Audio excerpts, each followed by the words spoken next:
ഹരി ഓം. എല്ലാ സാധകർക്കും ഒരിക്കൽ കൂടി മീറ്റ് ടു മീ ധ്യാന ചാനലിൻ്റെ മറ്റൊരു സത്സംഗത്തിലേക്ക് സ്വാഗതം. സാധാരണ നമ്മൾ പറയാറുണ്ട്, ആധ്യാത്മികത ഒരിക്കലും നമ്മുടെ മനസ്സുകൊണ്ടോ ബുദ്ധി കൊണ്ടോ, മനസ്സുകൊണ്ട് അളക്കാനോ ബുദ്ധി കൊണ്ട് അതിനെ വിലയിരുത്താനോ സാധിക്കില്ല എന്ന് പറയാറുണ്ട്. കാരണം ഇതിനെല്ലാം അപ്പുറം, മനസ്സിനും അപ്പുറം, നമ്മുടെ ബുദ്ധിക്കും അപ്പുറം നിലനിൽക്കുന്ന ഒരു സത്യമാണ് ആധ്യാത്മികത എന്ന് പറയുന്നത്. ശരിക്കും ആധ്യാത്മികത ഒരു ശാസ്ത്രമാണ്. ആ ശാസ്ത്രത്തെ നമ്മുടെ ചുരുങ്ങിയ മനസ്സുകൊണ്ടും നമ്മുടെ ചുരുങ്ങിയ ആ ബുദ്ധി കൊണ്ടും ഒരിക്കലും അളക്കാൻ സാധിക്കില്ല. അപ്പോൾ എങ്ങനെ ആ ആധ്യാത്മികത അല്ലെങ്കിൽ ആ ആധ്യാത്മിക ശാസ്ത്രത്തെ നമുക്ക് മനസ്സിലാക്കാൻ സാധിക്കും? നമ്മൾ സാധകർ എപ്പോഴും നമ്മൾ അതിനെ മനസ്സിലാക്കാൻ ശ്രമിക്കുന്നത് നമ്മുടെ ഉള്ളിലേക്ക് സഞ്ചരിച്ച് ഒരു അന്വേഷണ ബുദ്ധിയോടെ എന്താണ് സത്യം, ആ സത്യത്തെ തിരിച്ചറിയാനുള്ള യാത്രയാണ്. മീറ്റ് ടു മീ മെഡിറ്റേഷൻ ചാനലിലും ചെയ്യുന്നതും അതേ പ്രവൃത്തിയാണ്. നമ്മൾ സാധകർ അങ്ങനെ ഉള്ളിലേക്ക് സഞ്ചരിക്കുന്ന ആ അന്വേഷണം തുടർന്നു കൊണ്ടുപോകുന്ന, ആ ജീവിതത്തിലുടനീളം ആ അന്വേഷണത്തെ തേടുന്ന സാധകരുമായിട്ടുള്ള സത്സംഗമാണ് നമ്മുടെ ചാനൽ ഉദ്ദേശിക്കുന്നത്.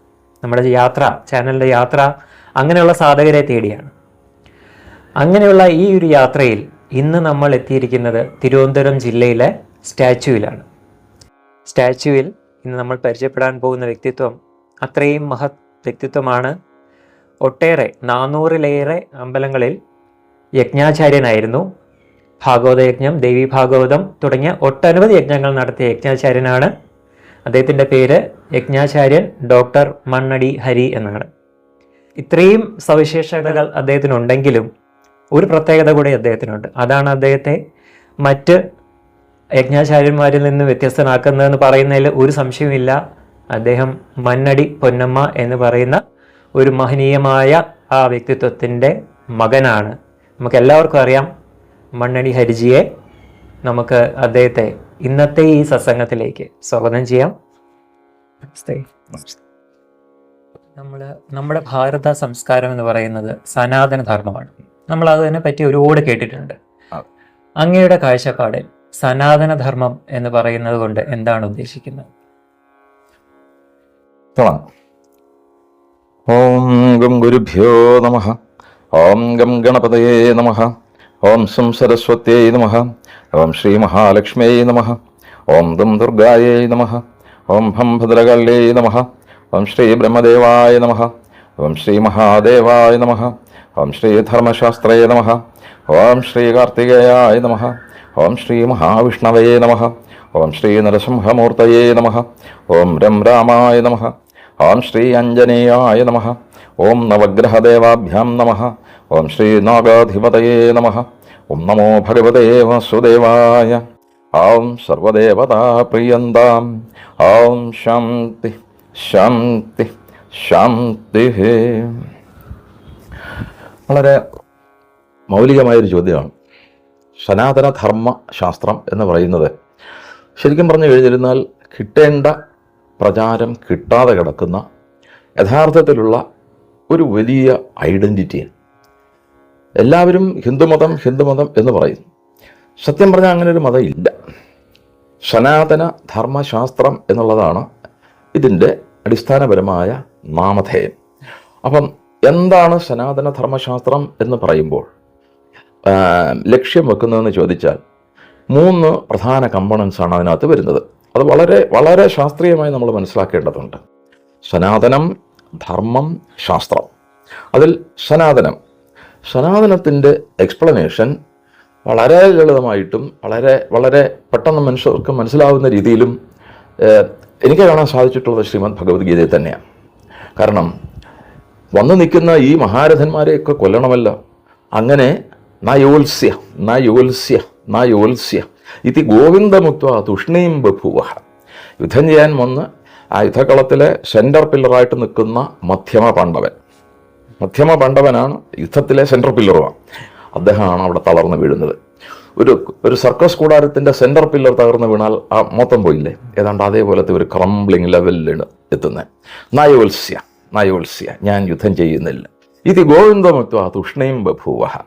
He sat placid silence. ഇങ്ങനെയാണ് ചിന്മയാനന്ദ സ്വാമി അതിനെപ്പറ്റി പറഞ്ഞു വെച്ചേക്കുന്നത്. ഈ അവസ്ഥയിൽ ഇരുന്ന ഒരാളെ ബോഡി ടച്ചിങ് ഇല്ലാതെ എഴുന്നേറ്റ് ഞാൻ യുദ്ധം ചെയ്തോളാം എന്ന് നിലവിളിപ്പിക്കുന്ന ലെവലിലേക്ക് കർത്തവ്യബോധത്തിൻ്റെ പരമകാഷ്ഠയിലേക്ക് കൊണ്ടുവന്ന ഗീതാശാസ്ത്രം. ഇതിനപ്പുറം തകർന്ന് തരിപ്പണമായി നാശപ്പെട്ട് കിടക്കുന്ന ഇതികർത്തവ്യതാ മൂഢന്മാരായിട്ടുള്ള ആളുകളെ കർമ്മമാർഗത്തിലേക്ക്, അതും in the right moral track of activity കൊണ്ടുവരാൻ വേറെ ഒരു ശാസ്ത്രവും ലോകത്തില്ല. അതിനകത്ത് ആദ്യം ക്ലിയർ ചെയ്യുന്നത് സാഖ്യം വച്ചിട്ടാണ്. സാഖ്യശാസ്ത്രത്തിൽ കൂടെ അദ്ദേഹം വ്യക്തമായിട്ട് ഭഗവാൻ പറഞ്ഞു കൊടുക്കുന്നത്, ഒരു മനുഷ്യൻ, അത് മഹാഭാരത യുദ്ധക്കളത്തിലെ മനുഷ്യനായിരുന്നാലും അതിന് ഇൻഫിനിറ്റ് പീരീഡ് മുമ്പ് ജീവിച്ചിരുന്ന മനുഷ്യനായിരുന്നാലും മഹാഭാരത യുദ്ധം കഴിഞ്ഞ് ഇൻഫിനിറ്റ് പീരീഡ് ഇനി വരാൻ പോകുന്ന മനുഷ്യനാണെങ്കിലും രണ്ട് സംഗതികളുടെ കോമ്പിനേഷനാണ്. ശാശ്വതനായ ഒരു ആത്മാവിൻ്റെയും നശ്വരമായ ഒരു ശരീരത്തിൻ്റെയും. ഇത് മനുഷ്യനെ മാത്രമല്ല സർവ്വജീവികൾക്കും ഈ പ്രിൻസിപ്പിൾ തന്നെയാണ് ബാധകം. നശിക്കുന്ന ഒരു ശരീരവും നശിക്കാത്ത ഒരു ആത്മാവും, ഇതിൻ്റെ രണ്ടിൻ്റെയും കോമ്പിനേഷൻ പ്രോപ്പർ ഫോർമാറ്റിൽ ബാലൻസ്ഡ് ആയിട്ട് നിൽക്കുന്ന സമയം വരെ മാത്രമേ ശിവമായി നിൽക്കുന്നുള്ളൂ. ഈ ശരീരത്തിൽ നിന്ന് ഈ ശിവം ഡിറ്റാച്ച് ചെയ്ത് കർമ്മം തീരുമ്പോൾ പോയി കഴിഞ്ഞാൽ അവശേഷിക്കുന്നതിനെ നമ്മൾ ശവം എന്നും മനസ്സിലാക്കും. അപ്പോൾ നീ കൊല്ലുന്നു, നീ കഷ്ടപ്പെടുന്നു, നീ പാപം അനുഭവിക്കുന്നു എന്നൊക്കെയുള്ള തെറ്റിദ്ധാരണ നിൻ്റെ മനസ്സിൽ വന്നതുകൊണ്ടാണ് നീ ഇത് പറഞ്ഞത് എങ്കിൽ മനസ്സിലാക്കിക്കോളൂ. ആത്മാവിൻ്റെ റിയൽ ക്വാളിറ്റീസ് ഭഗവാൻ പിന്നെ പറഞ്ഞു കൊടുക്കുക. അച്ഛേദ്യോയം അദാഹ്യോയം അക്ലേദ്യോ അശോഷ്യ ഏവച നിത്യ സർവഗത സ്ഥാണോ അചലോയം സനാതനഃ. അചലോയം സനാതനഃ. അപ്പോൾ എന്താണ് സനാതനം എന്ന വാക്കിൻ്റെ കൃത്യമായ ഇംപ്ലിക്കേഷൻ? ഇതിനപ്പുറം യോഗേശ്വരനായ ഭഗവാന്റെ മുഖത്തു നിന്നല്ലാതെ, ഗീതാകാരൻ്റെ മുഖത്തു നിന്നല്ലാതെ നമ്മൾ എവിടെയാണ് കേൾക്കുക? അപ്പം മഹായോഗേശ്വരോ ഹരിഹി ദർശയാമാസ പാർത്ഥായ പരമം രൂപമൈശ്വരം. അങ്ങനെയാണ് യോഗേശ്വരനായ കൃഷ്ണൻ എന്താണ് ആത്മാവിൻ്റെ എവർലാസ്റ്റിംഗ് ക്വാളിറ്റീസ് എന്ന് പറഞ്ഞു കൊടുക്കുന്നത്. ആത്മാവെന്ന് പറഞ്ഞിരുന്നാൽ അച്ഛേദ്യം. ഒരായുധം കൊണ്ട് നമുക്ക് ഒരാളുടെ ശരീരത്തെ ഛേദിക്കാൻ പറ്റും, അയാളുടെ ആത്മാവിനെ ഛേദിക്കാൻ പറ്റില്ല. ഒരു ലൈവ് വയർ, ആ ലൈവ് വയറിൽ കൂടെ കറണ്ട് പോകുന്നു. നിങ്ങൾക്കൊരു വാള് കൊണ്ട് ആ വയറിനെ വെട്ടിമുറിക്കാം, ആ വയറിൽ കൂടെ സഞ്ചരിക്കുന്ന കറണ്ടിനെ വെട്ടിമുറിക്കാൻ സാധിക്കില്ല. സത്യമാണല്ലോ. അതുപോലെ തന്നെയാണ് അപ്പോൾ ഛേദിക്കാനാവാത്തത് ആത്മാവ്. ശരീരത്തെ ഛേദിക്കാം, ആത്മാവിനെ ഛേദിക്കാനൊക്കില്ല. അച്ഛേദ്യം. അദാഹ്യം, തീയിലിട്ട് ദഹിപ്പിച്ച് നശിപ്പിക്കാനൊക്കത്തില്ല. അക്ലേദ്യം, ക്ലേദനം ചെയ്യുക എന്ന് വെച്ചിരുന്നാൽ വെള്ളത്തിൽ കുതിർത്ത് നശിപ്പിക്കുക, ക്ലേദനം ചെയ്യാനും സാധിക്കില്ല. അശോഷ്യം, വേറെ ഏതെങ്കിലും രീതിയിൽ ശോഷിപ്പിച്ച് നശിപ്പിക്കുക, അതിനും സാധിക്കില്ല. പിന്നെ നിത്യം, ഇറ്റ് ഈസ് എറ്റേണൽ. ആത്മാവിൻ്റെ ഡേറ്റ് ഓഫ് ബർത്ത് തിരക്കിയാ പലരും ഓടി നടക്കുന്നത്. എവിടെ നിന്ന് കിട്ടും? ആത്മാവിൻ്റെ ഡേറ്റ് ഓഫ് ബർത്ത് കണ്ടുപിടിക്കാൻ നടക്കുന്നവന്മാരെ നമ്പർ 1 ശുംഭന്മാരെന്ന് തന്നെ വിളിക്കേണ്ടി വരും. കാരണം ആത്മാവിൻ്റെ ഡേറ്റ് ഓഫ് ബർത്ത് തിരക്ക് നടക്കുന്ന ആളുകൾ കാലത്തിൻ്റെ ഡേറ്റ് ഓഫ് ബർത്ത് അന്വേഷിക്കുന്നത്. കാലത്തിൻ്റെ ഡേറ്റ് ഓഫ് ബർത്ത് നിനക്ക് നിൻ്റെ ഇൻ്റലക്റ്റ് കൊണ്ട് കണ്ടെത്താൻ സാധിക്കില്ല. It is far beyond our intellectual activities. Intellect എന്ന് പറയുന്നത് മനുഷ്യന് ദൈവം തന്നിരിക്കുന്ന അപ്ലൈ ചെയ്യാൻ വേണ്ട സ്ഥലത്ത് മാത്രം അപ്ലൈ ചെയ്യാനുള്ളൊരു കഴിവാണ്. അത് അല്ലാത്തടത്ത് അപ്ലൈ ചെയ്യാനല്ല പറഞ്ഞു വെച്ചിരിക്കുന്നത്. നിങ്ങൾക്ക് ഒരു തുണിയിൽ ഒരു ബട്ടൺ തയ്പ്പിച്ച് പിടിക്കണമെങ്കിൽ നിങ്ങൾക്ക് വീട്ടിലിരിക്കുന്ന മമ്മട്ടിയിൽ നൂല് കോർത്താൽ ബട്ടൺ തയ്പ്പിക്കാൻ പറ്റില്ല. നേരെ മറിച്ച് സൂചിയിൽ തന്നെ കോർക്കണം. അതുപോലെ തെങ്ങിൻ്റെ മൂട് മാന്തണമെന്നുണ്ടെങ്കിൽ സൂചി കൊണ്ടിട്ട് മാന്തിയാൽ പറ്റില്ല, അവിടെ മമ്മട്ടി വെച്ച് മാന്തണം. ഇതുപോലെ ഓരോ പൊട്ടൻഷ്യൽ ടൂൾസ് പറഞ്ഞു വെച്ചിട്ടുണ്ട്. ഒരു സർജിക്കൽ തിയേറ്ററിൽ പോയാൽ മോർ ദാൻ 600 ടൂൾസാണ് വെച്ചേക്കുന്നത്. കാരണം മൈക്രോ ലെവലിൽ എന്ത് സാധനം വേണം അപ്പം കത്തണം അത് ഡോക്ടറുടെ. It depends upon the dexterity and mind application of the doctor to find out the most ideal tool. Especially കണ്ണിൻ്റെയൊക്കെ സർജറി നടത്തുമ്പോൾ ഇത് പ്രധാനമാണ്. പറഞ്ഞു വന്ന വിഷയത്തിലേക്ക് പോകാം. അക്ലേദ്യം, ക്ലേദനം ചെയ്തും ശോഷിപ്പിച്ചും നശിപ്പിക്കാനാവാത്തില്ല. നിത്യം, ആത്മാവ് എറ്റേണലാണ്. ആർക്കും അതിനെപ്പറ്റി ഒരു തർക്കവുമില്ല. ഇപ്പം എൻ്റെ ബോധറേഷൻ എനിക്ക് ഓർമ്മയായ കാലം മുതൽ 3 മുതൽ 4, 5 വയസ്സായപ്പോൾ മുതലാണല്ലോ എനിക്ക് ഓർമ്മ വന്നത്. പിന്നെ ഞാൻ ഇങ്ങനെ കിടക്കുന്നു, 80, 90 ഒക്കെ ആയി. ബോധം എപ്പോൾ വരെ നിൽക്കുന്നോ അത്രയും സമയം മാത്രമേ എനിക്ക് പ്രപഞ്ചമുള്ളൂ. ഇതിനു മുമ്പ് പ്രപഞ്ചമുണ്ട്, പക്ഷെ എന്നെ സംബന്ധിച്ചിടത്തോളം പ്രപഞ്ചമില്ല. Because I was not at all born. അപ്പം പ്രപഞ്ചം ഇല്ലെന്ന് പറയാൻ പറ്റും ആ കാലഘട്ടത്തിൽ. അപ്പോൾ തീർച്ചയായിട്ടും ഉണ്ട്. അപ്പം കാലം അനന്തമാണ്, ഇൻഫിനിറ്റ്.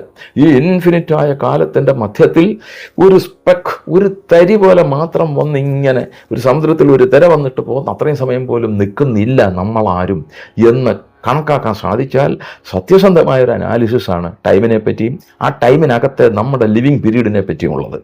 ഇത്രയും നമുക്ക് ചിന്തിക്കാൻ സാധിച്ചു കഴിഞ്ഞിരുന്നാൽ വെപ്രാളമൊക്കെ അവിടെ തീരും. അപ്പോൾ ആത്മാവ് എറ്റേണലാണ്, നിത്യ, സർവഗത, ഇറ്റ് ഈസ് ഓംനി പ്രസൻറ്റ്. ആത്മാവില്ലാത്ത ഒരു സ്ഥലവുമില്ല, സർവ്വയിടത്തും ആത്മാവ് നിൽക്കുക. കാരണം ആത്മാവെന്ന് പറയുന്നത് പ്രാണനാണ്, പ്രാണനില്ലാത്ത ഒരു സ്ഥലവുമില്ല. ഇന്ന് മോസ്റ്റ് മോഡേൺ സയൻസ് പോലും, ഇന്ന് ഐൻസ്റ്റീനിയൻ സയൻസിൻ്റെ അവസാനത്തെ ലെവലിൽ ക്വാണ്ടം സയൻസിൻ്റെ പഠനത്തിലെത്തിയിരിക്കുന്നത് nothing is in existence. Nothing is in existence. Nothing is in existence means something potential and something most powerful alone is in existence. കാരണം വിഘടിത ഘടന പടിയസി മായ എന്ന ആദിശങ്കരാചാര്യർ അതിനെപ്പറ്റി പറഞ്ഞത്. ഇതെല്ലാം വിഘടിത ഘടനകളാണ്. പക്ഷെ നമ്മൾ നോക്കുമ്പോൾ കാറ് കാണുന്നു, വീട് കാണുന്നു, സർവ്വതും കാണുന്നു. നത്തിങ് ഈസ് ദെയർ എന്നാണ് ക്വാണ്ടം ഫിസിക്സ് പഠിപ്പിക്കുന്നത്. അതിൻ്റെ സ്പിന്നിങ് വെലോസിറ്റിയും കൂടെ കണക്കാക്കി കഴിഞ്ഞിരുന്നാൽ ഒരു ഒരു ഒരു ഒരു മനുഷ്യൻ്റെ മുടിയുടെ അറ്റത്ത് കിടക്കുന്ന ഒരു 10 ബില്യൺ 20 ബില്യൺ ആറ്റംസിൻ്റെ സ്പിന്നിങ് വെലോസിറ്റിക്കകത്ത് കിടക്കുന്ന അതിൻ്റെ ഇൻറ്റേർണൽ പവറിൻ്റെ velocity somebody has given it. Who is that?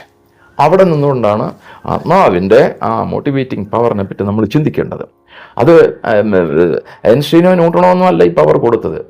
they just discovered such things are there. It is not their products. അതും കൂടെ നമ്മൾ മനസ്സിലാക്കണം.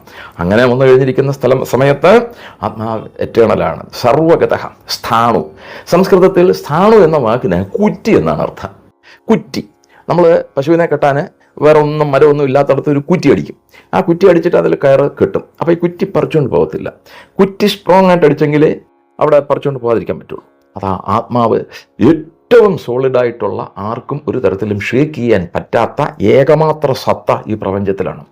ഇത്രയും ക്വാളിറ്റീസ് ഉള്ളത് കൊണ്ടാണ് അജലോയം, ചലിപ്പിക്കാനൊക്കാത്തത് എന്ന് മനസ്സിലാക്കുന്നത്. അചല ശബ്ദത്തിൻ്റെ അർത്ഥം എൻ്റെ സർവേശ്വര, എൻ്റെ മനസ്സിനെ അങ്ങനെ നിറച്ച് കുളിർപ്പിച്ച് തന്നത് ചാമരാജവാടിയാർ ശരീരത്തിലെ ചിന്മയാനന്ദ സ്വാമി 40-45 മിനിറ്റ് കൊണ്ട് ഈ അചല ശബ്ദത്തിൻ്റെ അർത്ഥം വ്യാഖ്യാനിച്ചത് കേൾക്കാൻ ജീവിതത്തിൽ ഭാഗ്യമുണ്ടായി. കാരണം അചലം, ചലിപ്പിക്കാനാവാത്തത്. ചലിപ്പിക്കുക എന്ന് പറഞ്ഞു കഴിഞ്ഞിരുന്നാൽ ഫിസിക്സാണ് അതിനകത്ത് കിടക്കുന്നത്. ഫിസിക്സ് ചലിപ്പിക്കണം എന്നുണ്ടെങ്കിൽ 2 ക്വാളിറ്റീസ് മിനിമം ഉണ്ടാക്കണം. There should be time, there should be space. ഒന്ന്, ഒരു സ്ഥലത്ത് നിന്ന് വേറൊരു സ്ഥലത്തേക്ക് മാറ്റിവെക്കുന്നു. ഇതിന് ടൈം ലെവൽ വേണം, സ്പേസും വേണം. ടൈമും സ്പേസും ഇല്ലെങ്കിൽ അചലം എന്ന് പറയുന്ന സംഗതിയുടെ എന്താണ് പിന്നെ നമുക്ക് ചിന്തിക്കേണ്ട കാര്യമില്ലല്ലോ. ചലിപ്പിക്കാൻ സാധിക്കത്തില്ല. കാരണം തൊട്ടു മുമ്പ് പറഞ്ഞു ആത്മാവ് സർവഗതം, സർവഗതമായി, നിത്യ സർവഗത സ്ഥാണു. അപ്പോൾ സർവഗതനായിരിക്കുന്ന, എല്ലായിടത്തും നിറഞ്ഞിരിക്കുന്ന ഒന്നിനെ നിങ്ങൾ അങ്ങോട്ടേക്ക് മാറ്റിവെക്കും. തീർന്നല്ലോ. അപ്പോൾ അചലമാണ് ആത്മാവ്, ചലിപ്പിക്കാൻ സാധിക്കാത്ത സത്തയാണ്. അതുകൊണ്ട് അചലോയം. ഇത്രയും ക്വാളിറ്റീസ് ലോകത്തേതെങ്കിലും ഒരു ധാർമ്മിക ജീവിത പദ്ധതിക്കുണ്ടെങ്കിൽ അത് സനാതന ധർമ്മശാസ്ത്രത്തിന് മാത്രമാണ്. അപ്പം ചിന്തിച്ചു നോക്കൂ, ഒരു വ്യക്തി സ്ഥാപിച്ചതാണ്, അദ്ദേഹത്തിൻ്റെ ഡോക്ട്രിൻസാണ് പ്രധാനം, ഇതിനപ്പുറം ലോകത്തൊന്നുമില്ല. അങ്ങനെ വിശ്വസിക്കുന്നവൻ്റെ കഴുത്ത് വെട്ടണം, അല്ലെങ്കിൽ അവൻ മഹാഭാവിയാണ്, അവനെ കുളിപ്പിച്ച് മാറ്റണമെന്ന് പറയുന്ന ഒരു ആശയത്തിന് ഇവിടെ റിലവൻസ് ഇല്ല. കാരണം it relates to the nature, it relates to the eternality of Atman, it relates to the future as well. അപ്പം നമ്മൾ ചിന്തിക്കുമ്പോൾ ഇവിടെ വ്യക്തിനിഷ്ഠമായ ക്വാളിറ്റീസ് ഒന്നും പറഞ്ഞിട്ടില്ല. നേരെ മറിച്ച് എല്ലാം പ്രപഞ്ചത്തിൻ്റെ സയൻറ്റിഫിക് റിയാലിറ്റീസാണ് പറഞ്ഞത്.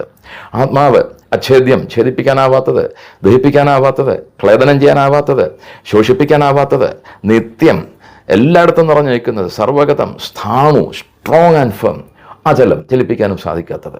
അങ്ങനെ വന്നിട്ടുള്ള ക്വാളിറ്റീസ് ആത്മാവിനുണ്ട്. അതുകൊണ്ട് അർജുന, നീ സങ്കടപ്പെടേണ്ട, ഈ രീതിയിൽ കൂടെയുള്ള ഒരു ആത്മാവാണ് നീയും. ഇത്രയും നിനക്ക് മനസ്സിലാക്കി കഴിഞ്ഞിരുന്നാൽ ഞാൻ ആരെയും കൊല്ലുന്നില്ല, ഞാൻ ആരെയും ജനിപ്പിക്കുന്നില്ല എന്നുള്ള ആ ഒരു സത്യം മനസ്സിലാക്കുവാൻ സാധിക്കും. കാരണം ജനനം മരണം, ജനനം മരണം ഇതൊക്കെ പ്രാതിഭാതിക സത്യങ്ങൾ മാത്രമാണ്, ആത്യന്തിക സത്യമല്ല. കാരണം ആത്മാവെന്ന് പറയുന്നത് it is an eternal truth.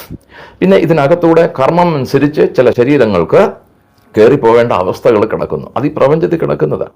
ഇത് ഭഗവാൻ ഈ പ്രപഞ്ചത്തെ ലീലവത്വ കൈവല്യം, ഈ പ്രപഞ്ചത്തെ ഒരു ലീല പോലെ സൃഷ്ടിച്ച് കുറച്ചു നേരം നിലനിർത്തുന്ന ഭഗവാന്റെ ലീലയ്ക്ക് സ്വന്തം മായയെ തന്നെ ഉപാധിയാക്കി സ്വീകരിച്ച് ഒരു റീസൺ ഭഗവാൻ കണ്ടെത്തുന്നതേ ഉള്ളൂ. അല്ലാതെ കർമ്മം എന്ന് പറയുന്നതും എറ്റേണൽ അനാലിസിസിൽ ഇല്ല എന്ന് മനസ്സിലാക്കാൻ സാധിച്ചാൽ സനാതനം എന്ന് പറയുന്നത് ഇറ്റ് ഈസ് എറ്റേണൽ. ഫസ്റ്റ് അപ്പോൾ സനാതന ധർമ്മശാസ്ത്രം എന്ന് പറയുന്നതിൻ്റെ ഇത് ഒരു 3 മണിക്കൂറെങ്കിലും എടുത്ത് എക്സ്പ്ലെയിൻ ചെയ്യേണ്ട ഒരു സബ്ജക്റ്റാണ്. പിന്നെ ഞാനത് വളരെ ബ്രീഫായിട്ട് അങ്ങ് പറയുന്നതേ ഉള്ളൂ. അപ്പോൾ സനാതനം ഫസ്റ്റ്. ധർമ്മം എന്താണ്? ധർമ്മത്തെപ്പറ്റി ഒരുപാട് എക്സ്പ്ലനേഷൻസ് വന്നിട്ടുണ്ട്. ഒരുപാട് ധർമ്മവിത്യാഹോ ധർമ്മോ ധാരയതി പ്രജാഹ.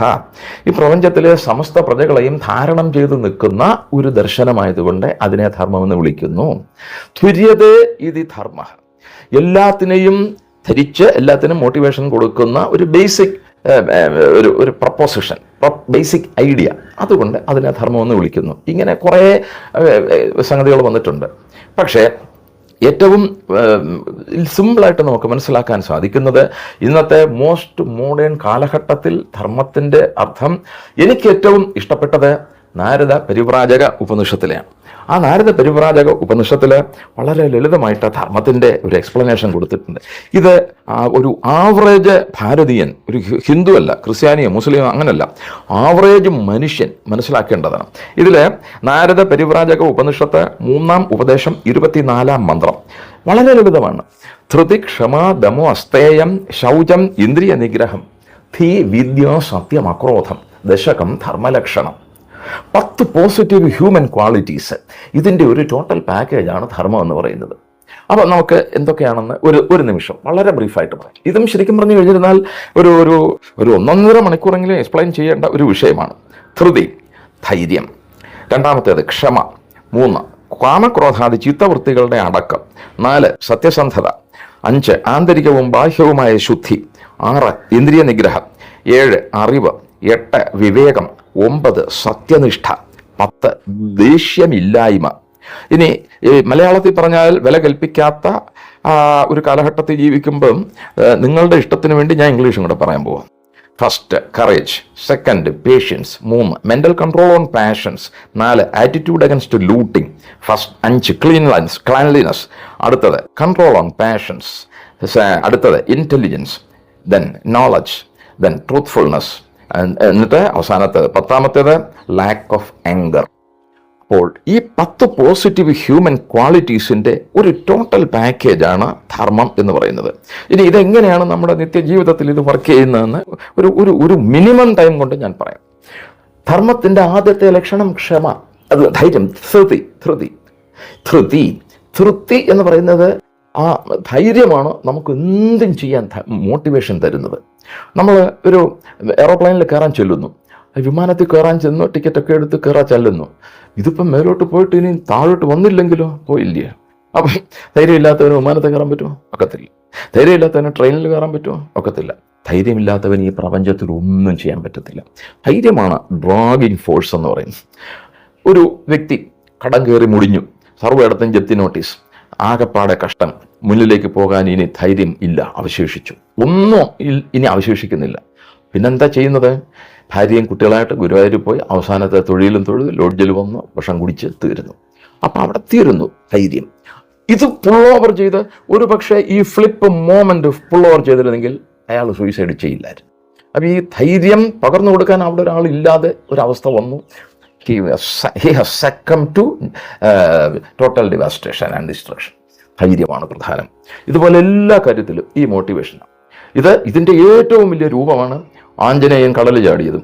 അദ്ദേഹത്തിനും ഈ ധൈര്യം, നിനക്ക് പറ്റും, ഞങ്ങൾക്ക് പറ്റത്തില്ല, നിനക്ക് പറ്റും, ഈ ധൈര്യം വാനരന്മാർ ആഞ്ജനേയൻ അങ്ങോട്ട് പകർന്നു കൊടുത്തു കഴിഞ്ഞപ്പോൾ ആഞ്ജനേയനിലെ ആഞ്ജനേയത്വം ഉണർന്നു, ധൈര്യം കിട്ടി. അപ്പോൾ അദ്ദേഹം ചാടി എത്തേണ്ടിടത്തെത്തി. അപ്പോൾ ധൈര്യം, ധൃതി വളരെ പ്രധാനം. ക്ഷമ, പേഷ്യൻസ് പറയണ്ടല്ലോ. ഇന്നത്തെ സമൂഹത്തിൽ നമ്മൾ അനുഭവിക്കുന്ന ദുരിതം, കൊച്ചു കുട്ടികളുടെ ലെവൽ മുതൽക്ക് ഏറ്റവും സീനിയേഴ്സായിട്ടുള്ള ആളുകൾ വരെ ക്ഷമ എന്ന് പറയുന്നത് ഒരു വളരെ വളരെ കമ്മിയായിട്ട് വരുന്നൊരു ഏർപ്പാടാണ്. നമ്മൾ ഒരു ട്രാഫിക് ലൈറ്റിൽ ചെല്ലുന്നു, നമുക്ക് അത്യാവശ്യമായിട്ടൊരു സ്ഥലത്തെത്തണം, അല്ലെങ്കിൽ എയർപോർട്ടിലെത്തണം, അല്ലെങ്കിൽ പോകണം, ട്രെയിൻ മിസ്സാവും, നമ്മുടെ സർവ്വക്ഷമയും കെടും. ആരുടെയും കുറ്റമല്ല. പക്ഷേ ക്ഷമയില്ലെങ്കിൽ വളരെ പ്രയാസമാണ്. ഇന്നത്തെ സാമൂഹ്യ ജീവിതത്തിലെ ഈ reason for friction, lack of patience, ഇത് സർവ്വയിടത്തുമുണ്ട്, ഒരിടത്ത് മാത്രമല്ല. ഞാൻ 34 വർഷം ഗവൺമെൻറ് സെക്രട്ടേറിയറ്റിൽ ഉദ്യോഗം നോക്കി. Special secretary to government of Kerala എന്ന പദവിയിൽ പെൻഷനായ ഒരു ഉദ്യോഗസ്ഥനാണ്. കേരള സംസ്ഥാന ബാലാവകാശ കമ്മീഷൻ്റെ സെക്രട്ടറി ആയിട്ടാണ് ഞാൻ പെൻഷനാവുന്നത്. തലതെറിച്ചു പോകുന്ന സിറ്റുവേഷൻസ് വരും. സീനിയർ മിനിസ്റ്റേഴ്സ് അവർ കാര്യം മനസ്സിലാക്കാതെ നമ്മളോട് വർത്തമാനം പറയും. ഫയലൊക്കെ എടുത്ത് എറിയുന്ന മന്ത്രിമാരുടെ കൂടെ ഞാൻ വർക്ക് ചെയ്തിട്ടുണ്ട്, സീനിയർ ലെവൽ ഓഫീസേഴ്സിൻ്റെ കൂടെ വർക്ക് ചെയ്തിട്ടുണ്ട്. അന്ധനെയും മൂകനെയും പോലെ അങ്ങനെ നിന്ന് കൊടുക്കും. കാരണം അവിടെ നമ്മൾ റിയാക്ട് ചെയ്യാൻ പോയി കഴിഞ്ഞിരുന്നാൽ ചിലപ്പം ജയിലിടിഞ്ഞാലും വെളി വരാനൊക്കാത്ത രീതിയിൽ കുഴപ്പമാവും. വീട്ടിലെ സിറ്റുവേഷൻ ശ്രദ്ധിച്ചു നോക്കൂ. ഭാര്യയും ഭർത്താവും തമ്മിൽ ഈ ക്ഷമയില്ലാതെ വരുന്നിടത്താണ് ഒന്ന് പറഞ്ഞു, രണ്ട് പറഞ്ഞു, ഇത് എസ്കലേറ്റ് ചെയ്ത് പോകുന്നത്. ആദ്യം ഒരാളൊന്ന് പറയും, ക്ഷമയില്ലാതെ അടുത്തത് പറഞ്ഞു, വീണ്ടും അടുത്തത് പറയുന്നു, വീണ്ടും അടുത്തത് പറയുന്നു.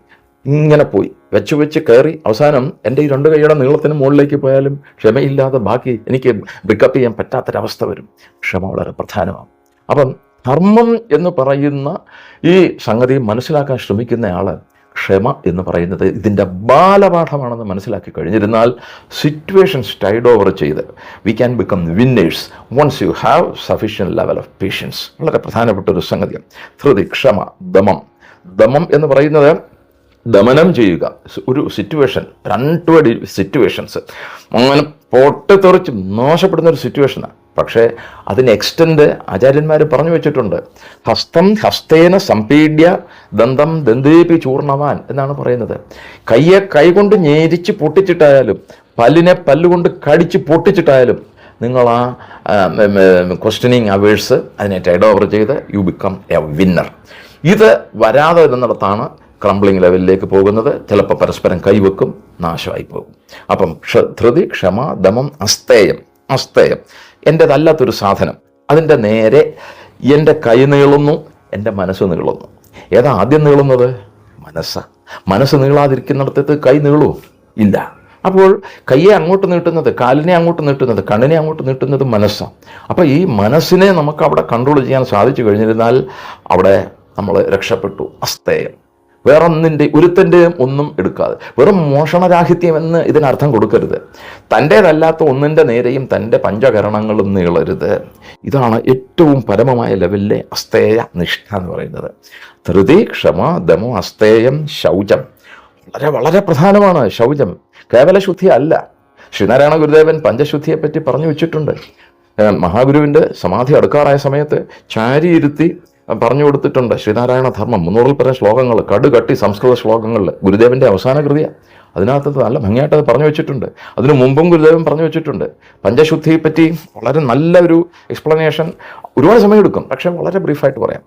ആദ്യത്തേത് ദേഹശുദ്ധി. വ്യക്തികൾ എപ്പോഴും ദേഹത്തെ ശുദ്ധമാക്കി വെക്കുക. എന്തുകൊണ്ട്?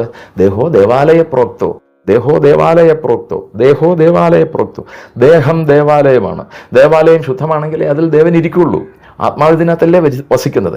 അപ്പോൾ ആത്മാവിന് വസിക്കാനുള്ള പഞ്ചഭൂതങ്ങളാൽ നിർമ്മിതമായ നശ്വരമായ ഒരു ക്ഷേത്രമാണ് ശരീരം എന്ന് മനസ്സിലാക്കാൻ സാധിക്കുക. ദേഹശുദ്ധി പ്രധാനം. അപ്പോൾ ആദ്യത്തെ ശുദ്ധി, പഞ്ചശുദ്ധിയിൽ ആദ്യത്തേത് ദേഹശുദ്ധി. രണ്ടാമത്തേത് വസ്ത്രശുദ്ധി. ശുദ്ധിയുള്ള വസ്ത്രം ധരിക്കുക. ചില ആളുകൾ ഇന്ന് വെളിയിലെങ്ങും പോകണ്ടല്ലോ, കൂറ തുണി കൊടുത്തുകൊണ്ട് നടക്കാം, പാടില്ല. വസ്ത്രശുദ്ധി വളരെ പ്രധാനമാണ്. മൂന്നാമത്തേത് ഭക്ഷണശുദ്ധി, വളരെ പ്രധാനമാണ്. കാരണം ഈ ഭക്ഷണമാണ് നമ്മുടെ ഈ ഭൗതിക ശരീരം. അന്നം, എന്നിട്ട് അന്നം ബ്രഹ്മേതി ബോധയ, അന്നം ബ്രഹ്മമാണ്. എന്നിട്ട് ഓരോ ജീവിക്കും പ്രപഞ്ചത്തിൽ ഇന്നത് ഭക്ഷണമെന്ന് പ്രകൃതി നിശ്ചയിച്ചിട്ടുണ്ട്. ഈ പ്രകൃതി നിശ്ചയിച്ച ഭക്ഷണമേ ഏത് ജീവിയും സ്വീകരിക്കൂ. ആ നിയമത്തെ, ആ ഗോൾഡൻ റൂളിനെ ബ്രേക്ക് ചെയ്തു പോകുന്ന ഏക നികൃഷ്ട ജീവി മനുഷ്യൻ മാത്രമേ ഉള്ളൂ. ഒരു സിംഹത്തെ നിങ്ങൾ 10 ദിവസം പട്ടിണിക്കിടുക, വെള്ളം പോലും കൊടുക്കുന്നില്ല, അവൻ്റെ അടപ്പള. ഒരാനയും 10 ദിവസം പട്ടിണിക്കിടുക. എന്നിട്ട് സിംഹത്തിൻ്റെ മുന്നിൽ 10-ാം ദിവസം 11-ാം ദിവസം രാവിലെ ഒരു കെട്ട് ഓലമടൽ വെട്ടിയിട്ട് കൊടുക്കുക. സിംഹം തിന്നോ? ഇല്ല. ആനയുടെ മുന്നിൽ ഒരു വലിയ പാത്രം നിറയെ ചിക്കൻ ഫ്രൈ ഉണ്ടാക്കി കൊണ്ടുവച്ച് കൊടുക്കുക. ആന തിന്നോ? ഇല്ല. ഇതൊന്ന് മാറ്റിയിട്ട് നോക്കി, ആർത്തിയോടെ തിന്നും. കാരണം ഇതെൻ്റെ ഭക്ഷണമാണ്, പ്രകൃതി എനിക്ക് പറഞ്ഞിട്ടുള്ള ഭക്ഷണമാണ് എന്ന ബോധം അപ്പോൾ വരുന്നു. അതനുസരിച്ച് ആർത്തിയോടെ തിന്നും. ആന ഓലമടലും തിന്നും, സിംഹം ചിക്കൻ ഫ്രൈയും തിന്നും. പക്ഷേ ചിക്കൻ ഫ്രൈ കിട്ടിയാലും ഓലമടൽ കിട്ടിയാലും തിന്നാൻ നടക്കുന്ന ഒരു ജന്മം നമ്മൾ മാത്രമല്ലേ? അല്ല, ഒന്ന് ചിന്തിച്ചു നോക്ക്. എന്താ കിട്ടിയാലും മതി, ഫ്രീ ആയിട്ട് കിട്ടിയാൽ മതി, പിന്നെ നമ്മൾ തിന്നോളാം എന്നാണ് പറയുന്നത്. ഗുണം പിടിക്കൂ? ഇതിൻ്റെ ഒരു വലിയ ദോഷം ചട്ടമ്പിസ്വാമി തിരുവടികൾ ജീവകാരുണ്യ നിരൂപണം എന്ന് പറയുന്ന പുസ്തകത്തിൽ എഴുതി വെച്ചിട്ടുണ്ട്. ഇത് നല്ലതായിട്ട് മനസ്സിലാക്കണം. കാരണം ഈ നോൺ വെജിറ്റേറിയൻ ഭക്ഷണം കഴിക്കാൻ പ്രകൃതി വിധിച്ചിട്ടുള്ള ജന്തുക്കൾക്ക് നീളം കുറഞ്ഞ ചെറുകുടലും നീളം കൂടിയ വൻകുടലുമാണ്. ഓമ്പിച്ച പല്ലും ചോരയുടെ മണമടിക്കുമ്പോൾ ആസക്തിയും വെപ്രാളവും ടെൻഷനും ഫെറോസിറ്റി അത് ഭയങ്കരമായിട്ട് അണപൊട്ടി ഒഴുകിയിട്ട് അങ്ങനെ പിടിച്ചെടുക്കുന്ന ഒരു ബോഡി പ്രകൃതിയാണ് ഈ ക്രൂര ജന്തുക്കൾക്ക് കൊടുത്തിരിക്കുന്നത്. മനുഷ്യനങ്ങനെയല്ല. ഏറ്റവും വലിയ ചിക്കൻ ഫ്രൈ തിന്നുന്ന ആൾ പോലും ചിക്കൻ ഫ്രൈ ഇല്ലെങ്കിൽ 3 നേരം ഉറക്കം വരത്തില്ലെന്ന് ചിന്തിക്കുന്ന ആളുകൾ പോലും കോഴിയെ കണ്ട ഓടിച്ചിട്ട് പിടിച്ച് കടിച്ച് കീർത്തിനു ഇല്ല. ഇത് പിടിച്ച് മസാലയൊക്കെ പുരട്ടി ഒരു പരിവാക്കി കൊടുത്തെങ്കിലല്ലേ ഇതിനുള്ളൂ. എന്തുകൊണ്ട്? ആ ഡ്രസ്സിങ് എന്ന് പറയുന്നത് കൃത്രിമം. പ്രപഞ്ചം അവിടെ നിനക്ക് റെസ്ട്രിക്ഷൻ വെച്ചിരിക്കുക. പക്ഷേ നീ അതിനെ കവർ ചെയ്യാൻ വേണ്ടിയിട്ട് ഇതിൻ്റെ ഡ്രസ്സിങ്ങും ഒക്കെ ഉണ്ടാക്കി വേലത്തരങ്ങൾ കാണിക്കുക.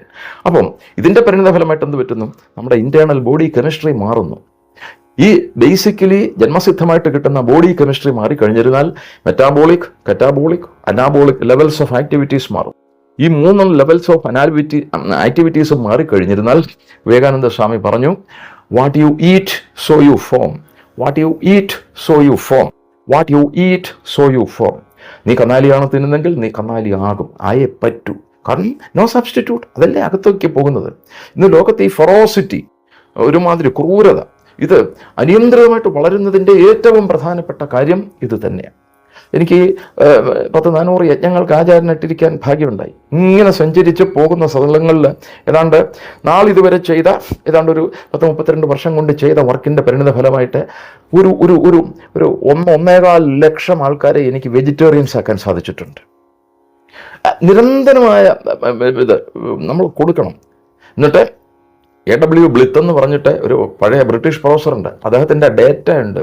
അദ്ദേഹം ബ്രിട്ടീഷ് പ്രൊഫസറാണ്. അദ്ദേഹം പറഞ്ഞു വെച്ചേക്കുന്നു, മനുഷ്യൻ്റെ ശരീരത്തിനകത്തേക്ക് ഈ പ്രകൃതി നിശ്ചയിച്ചിട്ടില്ലാത്ത ഭക്ഷ്യവസ്തുക്കൾ കടന്നു ചെന്ന് കഴിഞ്ഞിരുന്നാൽ വരുന്ന കുഴപ്പങ്ങളെപ്പറ്റി അദ്ദേഹം ബ്രിട്ടീഷ് പ്രൊഫസറാണ്. അദ്ദേഹം എഴുതിയ ലേഖനങ്ങൾ അതുപോലെയുള്ള ഒരുപാട് ഡേറ്റ ഉണ്ട്. നമുക്കൊക്കെ ആരാധനായിരുന്ന neuro surgeon doctor Sambasivan sir, അദ്ദേഹമായിട്ട് എനിക്ക് വളരെയേറെ അടുത്ത സഹവാസം ഉണ്ടായിരുന്നു. ഈ ന്യൂറോ ലിംഗ്വിസ്റ്റിക് ഇഫക്റ്റ് പോലെ തന്നെയാണ് ബോഡി പോയ്സണിങ്ങിൻ്റെ റീസണായിട്ട് മാറുന്നതും ഈ നോൺ വെജിറ്റേറിയൻ ഭക്ഷണമാണ്. ഈ നോൺ വെജിറ്റേറിയൻ പ്രകൃതി വിധിച്ചിട്ടുള്ള ജന്തുക്കൾക്ക് അതിനകത്ത് തന്നെ അതിനെ ന്യൂട്രലൈസ് ചെയ്യാനുള്ള കൗണ്ടർ ടോക്സിൻസ് പ്രൊഡ്യൂസ് ചെയ്യാനുള്ള സിസ്റ്റം അവൻ്റെ ബ്രെയിനിലുണ്ട്. നമ്മുടെ ബ്രെയിനിനകത്ത് അതില്ല. അപ്പോൾ ഈ കംപ്ലീറ്റ് ബോഡി ടോക്സിക്കേറ്റഡ് ആയിട്ട് ഇങ്ങനെ കിടക്കും. എന്നിട്ട് ഇത് എവിടെയെങ്കിലും നമുക്ക് ഡിസ്ചാർജ് ചെയ്യണമല്ലോ, അതിന് വേണ്ടിയിട്ട് അത് പ്രവൃത്തിയിൽ കൂടെയാണ് പിന്നെ അത് കാണിക്കുന്നത്. അപ്പോൾ ഇതാണ് ഇതിൻ്റെ വെന്റിലേഷൻ. അപ്പം ഇത് നമുക്ക് മനസ്സിലാക്കാൻ സാധിച്ചാൽ നമ്മളെ സാത്വികമായ ഭക്ഷണം കഴിച്ചു കഴിഞ്ഞിരുന്നാൽ നമ്മുടെ കഡു അമ്ല ലവണ അത്യുഷ്ണ തീഷ്ണ രൂക്ഷ വിദാഹിന ആഹാര രാജസസ്യേഷ്ട ദുഃഖ ശോക ആമയപ്രദ യാതയാമം ഗതരസം പൂതി പര്യൂഷിതം ചെയ്ത് ഉച്ഛിഷ്ടമപിച്ച അമേധ്യം ഭോജനം താമസപ്രിയം. മറ്റേ സാത്വിക ഭക്ഷണത്തിനെ പറ്റി ഇവിടെ ചർച്ച ചെയ്യേണ്ട കാര്യമില്ല, അതുകൊണ്ട് പോസിറ്റീവ് റിസൾട്ട്സ് ഉണ്ടാകുന്നുള്ളൂ.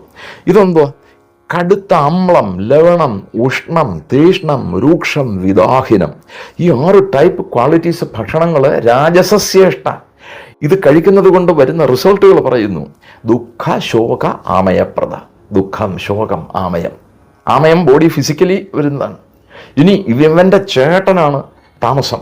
യാതയാമം ഗത രസം പൂതി പര്യൂഷിതം ചെയ്ത് ഉച്ഛിഷ്ടമപിച്ച അമേധ്യം. ഇത് താമസപ്രിയമാണ്. ഇതെന്ന് വെച്ചിരുന്നാൽ ഏറ്റവും worst and wretched level of ഫുഡാണ്.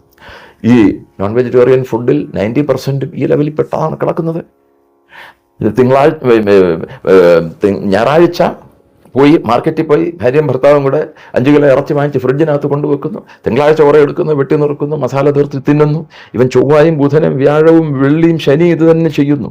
ഈ 7ാം ദിവസം ഈ സാധനം അതിന് വായുണ്ടായിരുന്നെങ്കിൽ ഇറങ്ങി ഓടിയാനെ ഫ്രിഡ്ജിൽ ഇല്ലേ? ചിന്തിച്ചു നോക്കൂ. ഇത് പാപപങ്കുലമായ ഏറ്റവും ഹീനമായ ഭക്ഷണമല്ലേ? എത്ര ഫ്രിഡ്ജ് ഡീപ്പ് ഫ്രീസിങ് ഉണ്ടെന്ന് പറഞ്ഞാൽ ഈ സാധനം പോയില്ലേ, അതിൻ്റെ ക്വാളിറ്റി പോയില്ലേ? ഇതാണ് നമ്മൾ ചെല്ലുന്നത്. ഇതിൽ നിന്ന് നമുക്ക് കിട്ടുന്നത് ദുഃഖശോക ആമയപ്രദ, പിന്നെ അതിനേക്കാളും ഹീനമായ ഒരു മനോവൃത്തിയും പിന്നെ പ്രവർത്തനത്തിലും the most inferior level of behaviour and culture ഇതാണ് കിട്ടുന്നത്. ഞാൻ പലരിടത്തും ഞാൻ പറഞ്ഞു, നിങ്ങൾ ചാടി കയറി വെജിറ്റേറിയൻ ആവണ്ട. കാരണം നിങ്ങൾ ചാടി കയറി വെജിറ്റേറിയൻ ആയിരുന്നാൽ നോൺ വെജിറ്റേറിയൻ കച്ചവടക്കാരുടെ വയറ് പൊട്ടിപ്പോവും. അപ്പോൾ അവരുടെ ബഡ്ജറ്റ് നിങ്ങൾ തകർക്കണം. You do it for 30 days. ഈ ഭക്ഷണം ഒന്ന് മാറ്റുക. 30 ഡേയ്സ് സാത്വിക ഭക്ഷണം മാത്രം കഴിച്ചു നോക്കുക. നിങ്ങൾക്ക് മനസ്സിനും ശരീരത്തിനും സ്വസ്ഥത കിട്ടുന്നു, നിങ്ങളുടെ ഡൈജസ്റ്റീവ് സിസ്റ്റത്തിന് എസ്പെഷ്യലി സ്വസ്ഥത കിട്ടുന്നു എന്ന് മാത്രം നോക്കുക.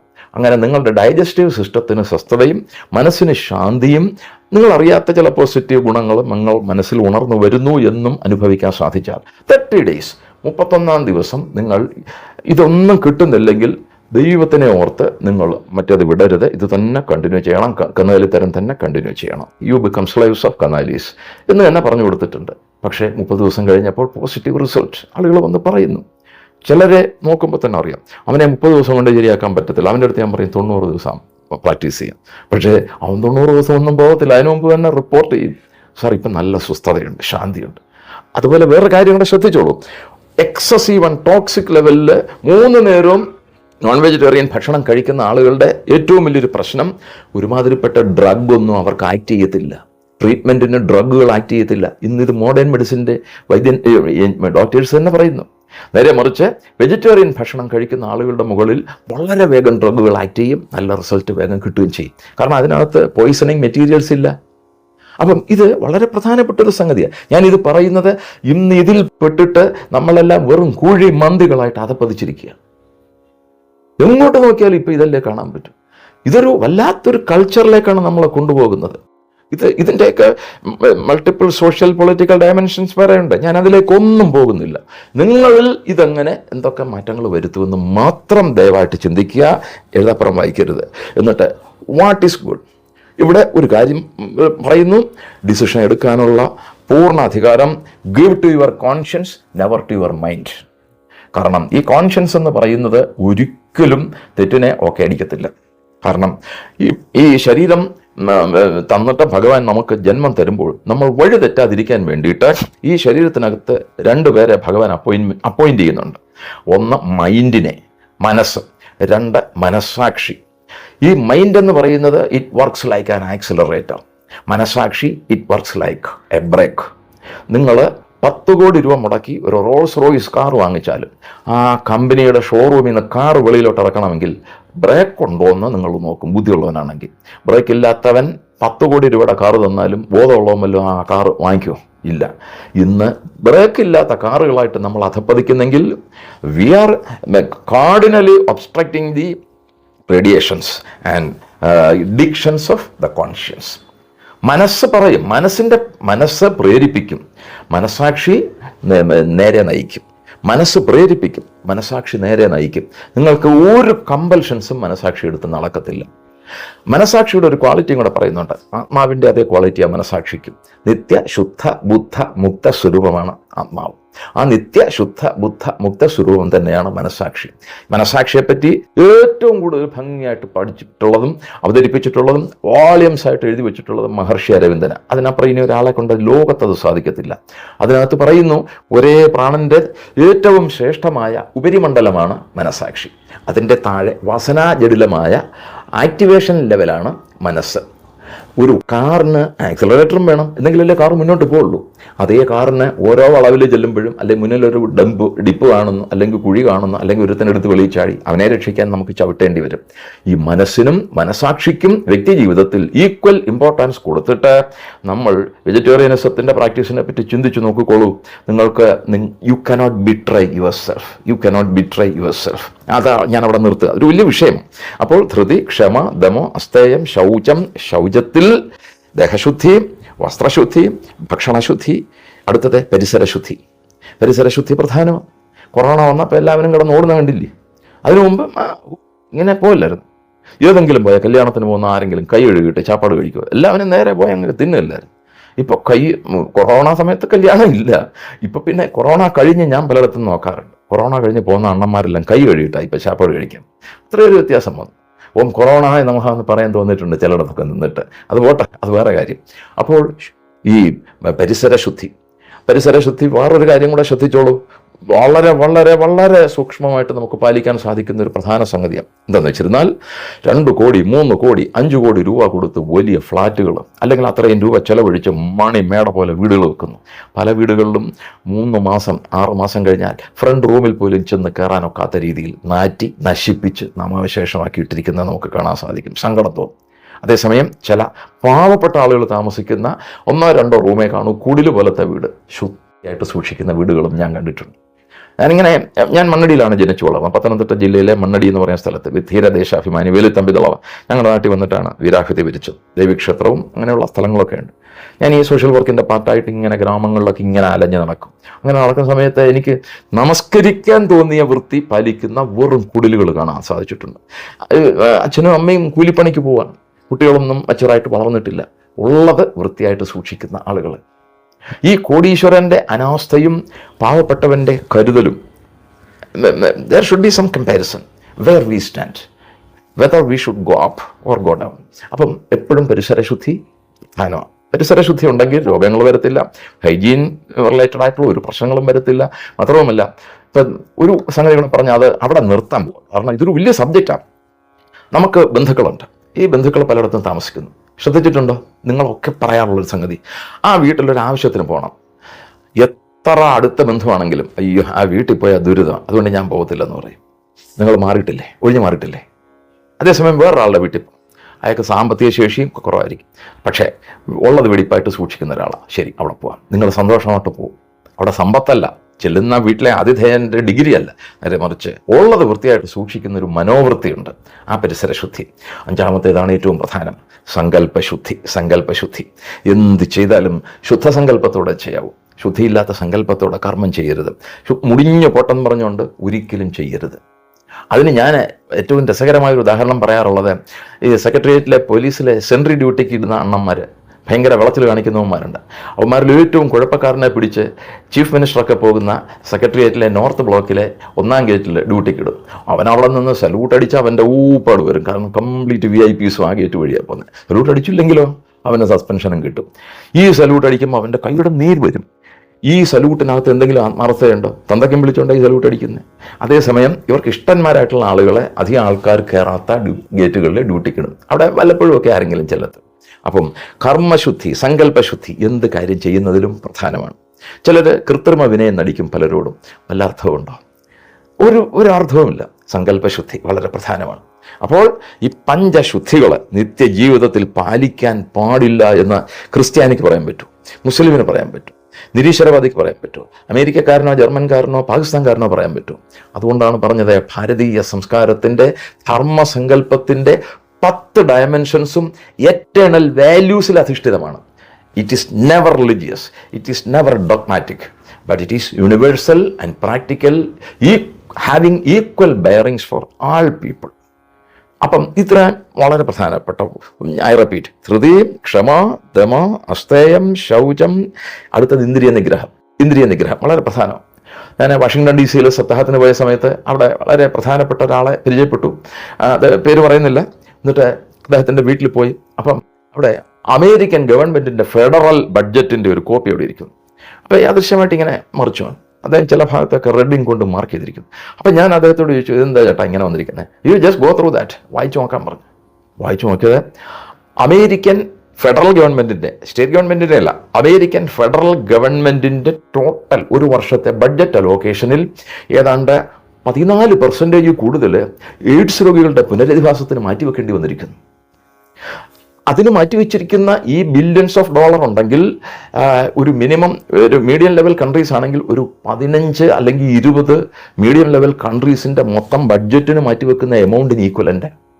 അവരെ ഭയപ്പെടുത്തുന്ന വേറൊരു സബ്ജക്റ്റ് എന്തെന്ന് വെച്ചിരുന്നാൽ, ഒരു 15-20 വർഷം കൂടെ, ഏതാണ്ട് ഒരു 2030 അവരങ്ങനെ പറയുന്നത്, 2030 ആകുമ്പോഴത്തേക്ക് അമേരിക്കൻ ഫെഡറൽ ഗവൺമെൻറ്റിൻ്റെ ബഡ്ജറ്റിൻ്റെ ഏതാണ്ട് എബവ് 25% എയ്ഡ്സ് രോഗികളുടെ പുനരധിവാസത്തിന് മാറ്റിവെക്കേണ്ട ഗതികേട് വരുമെന്നാണ് അവർ ഭയപ്പെടുന്നത്. ഇതെന്തുകൊണ്ട് സംഭവിക്കുന്നു?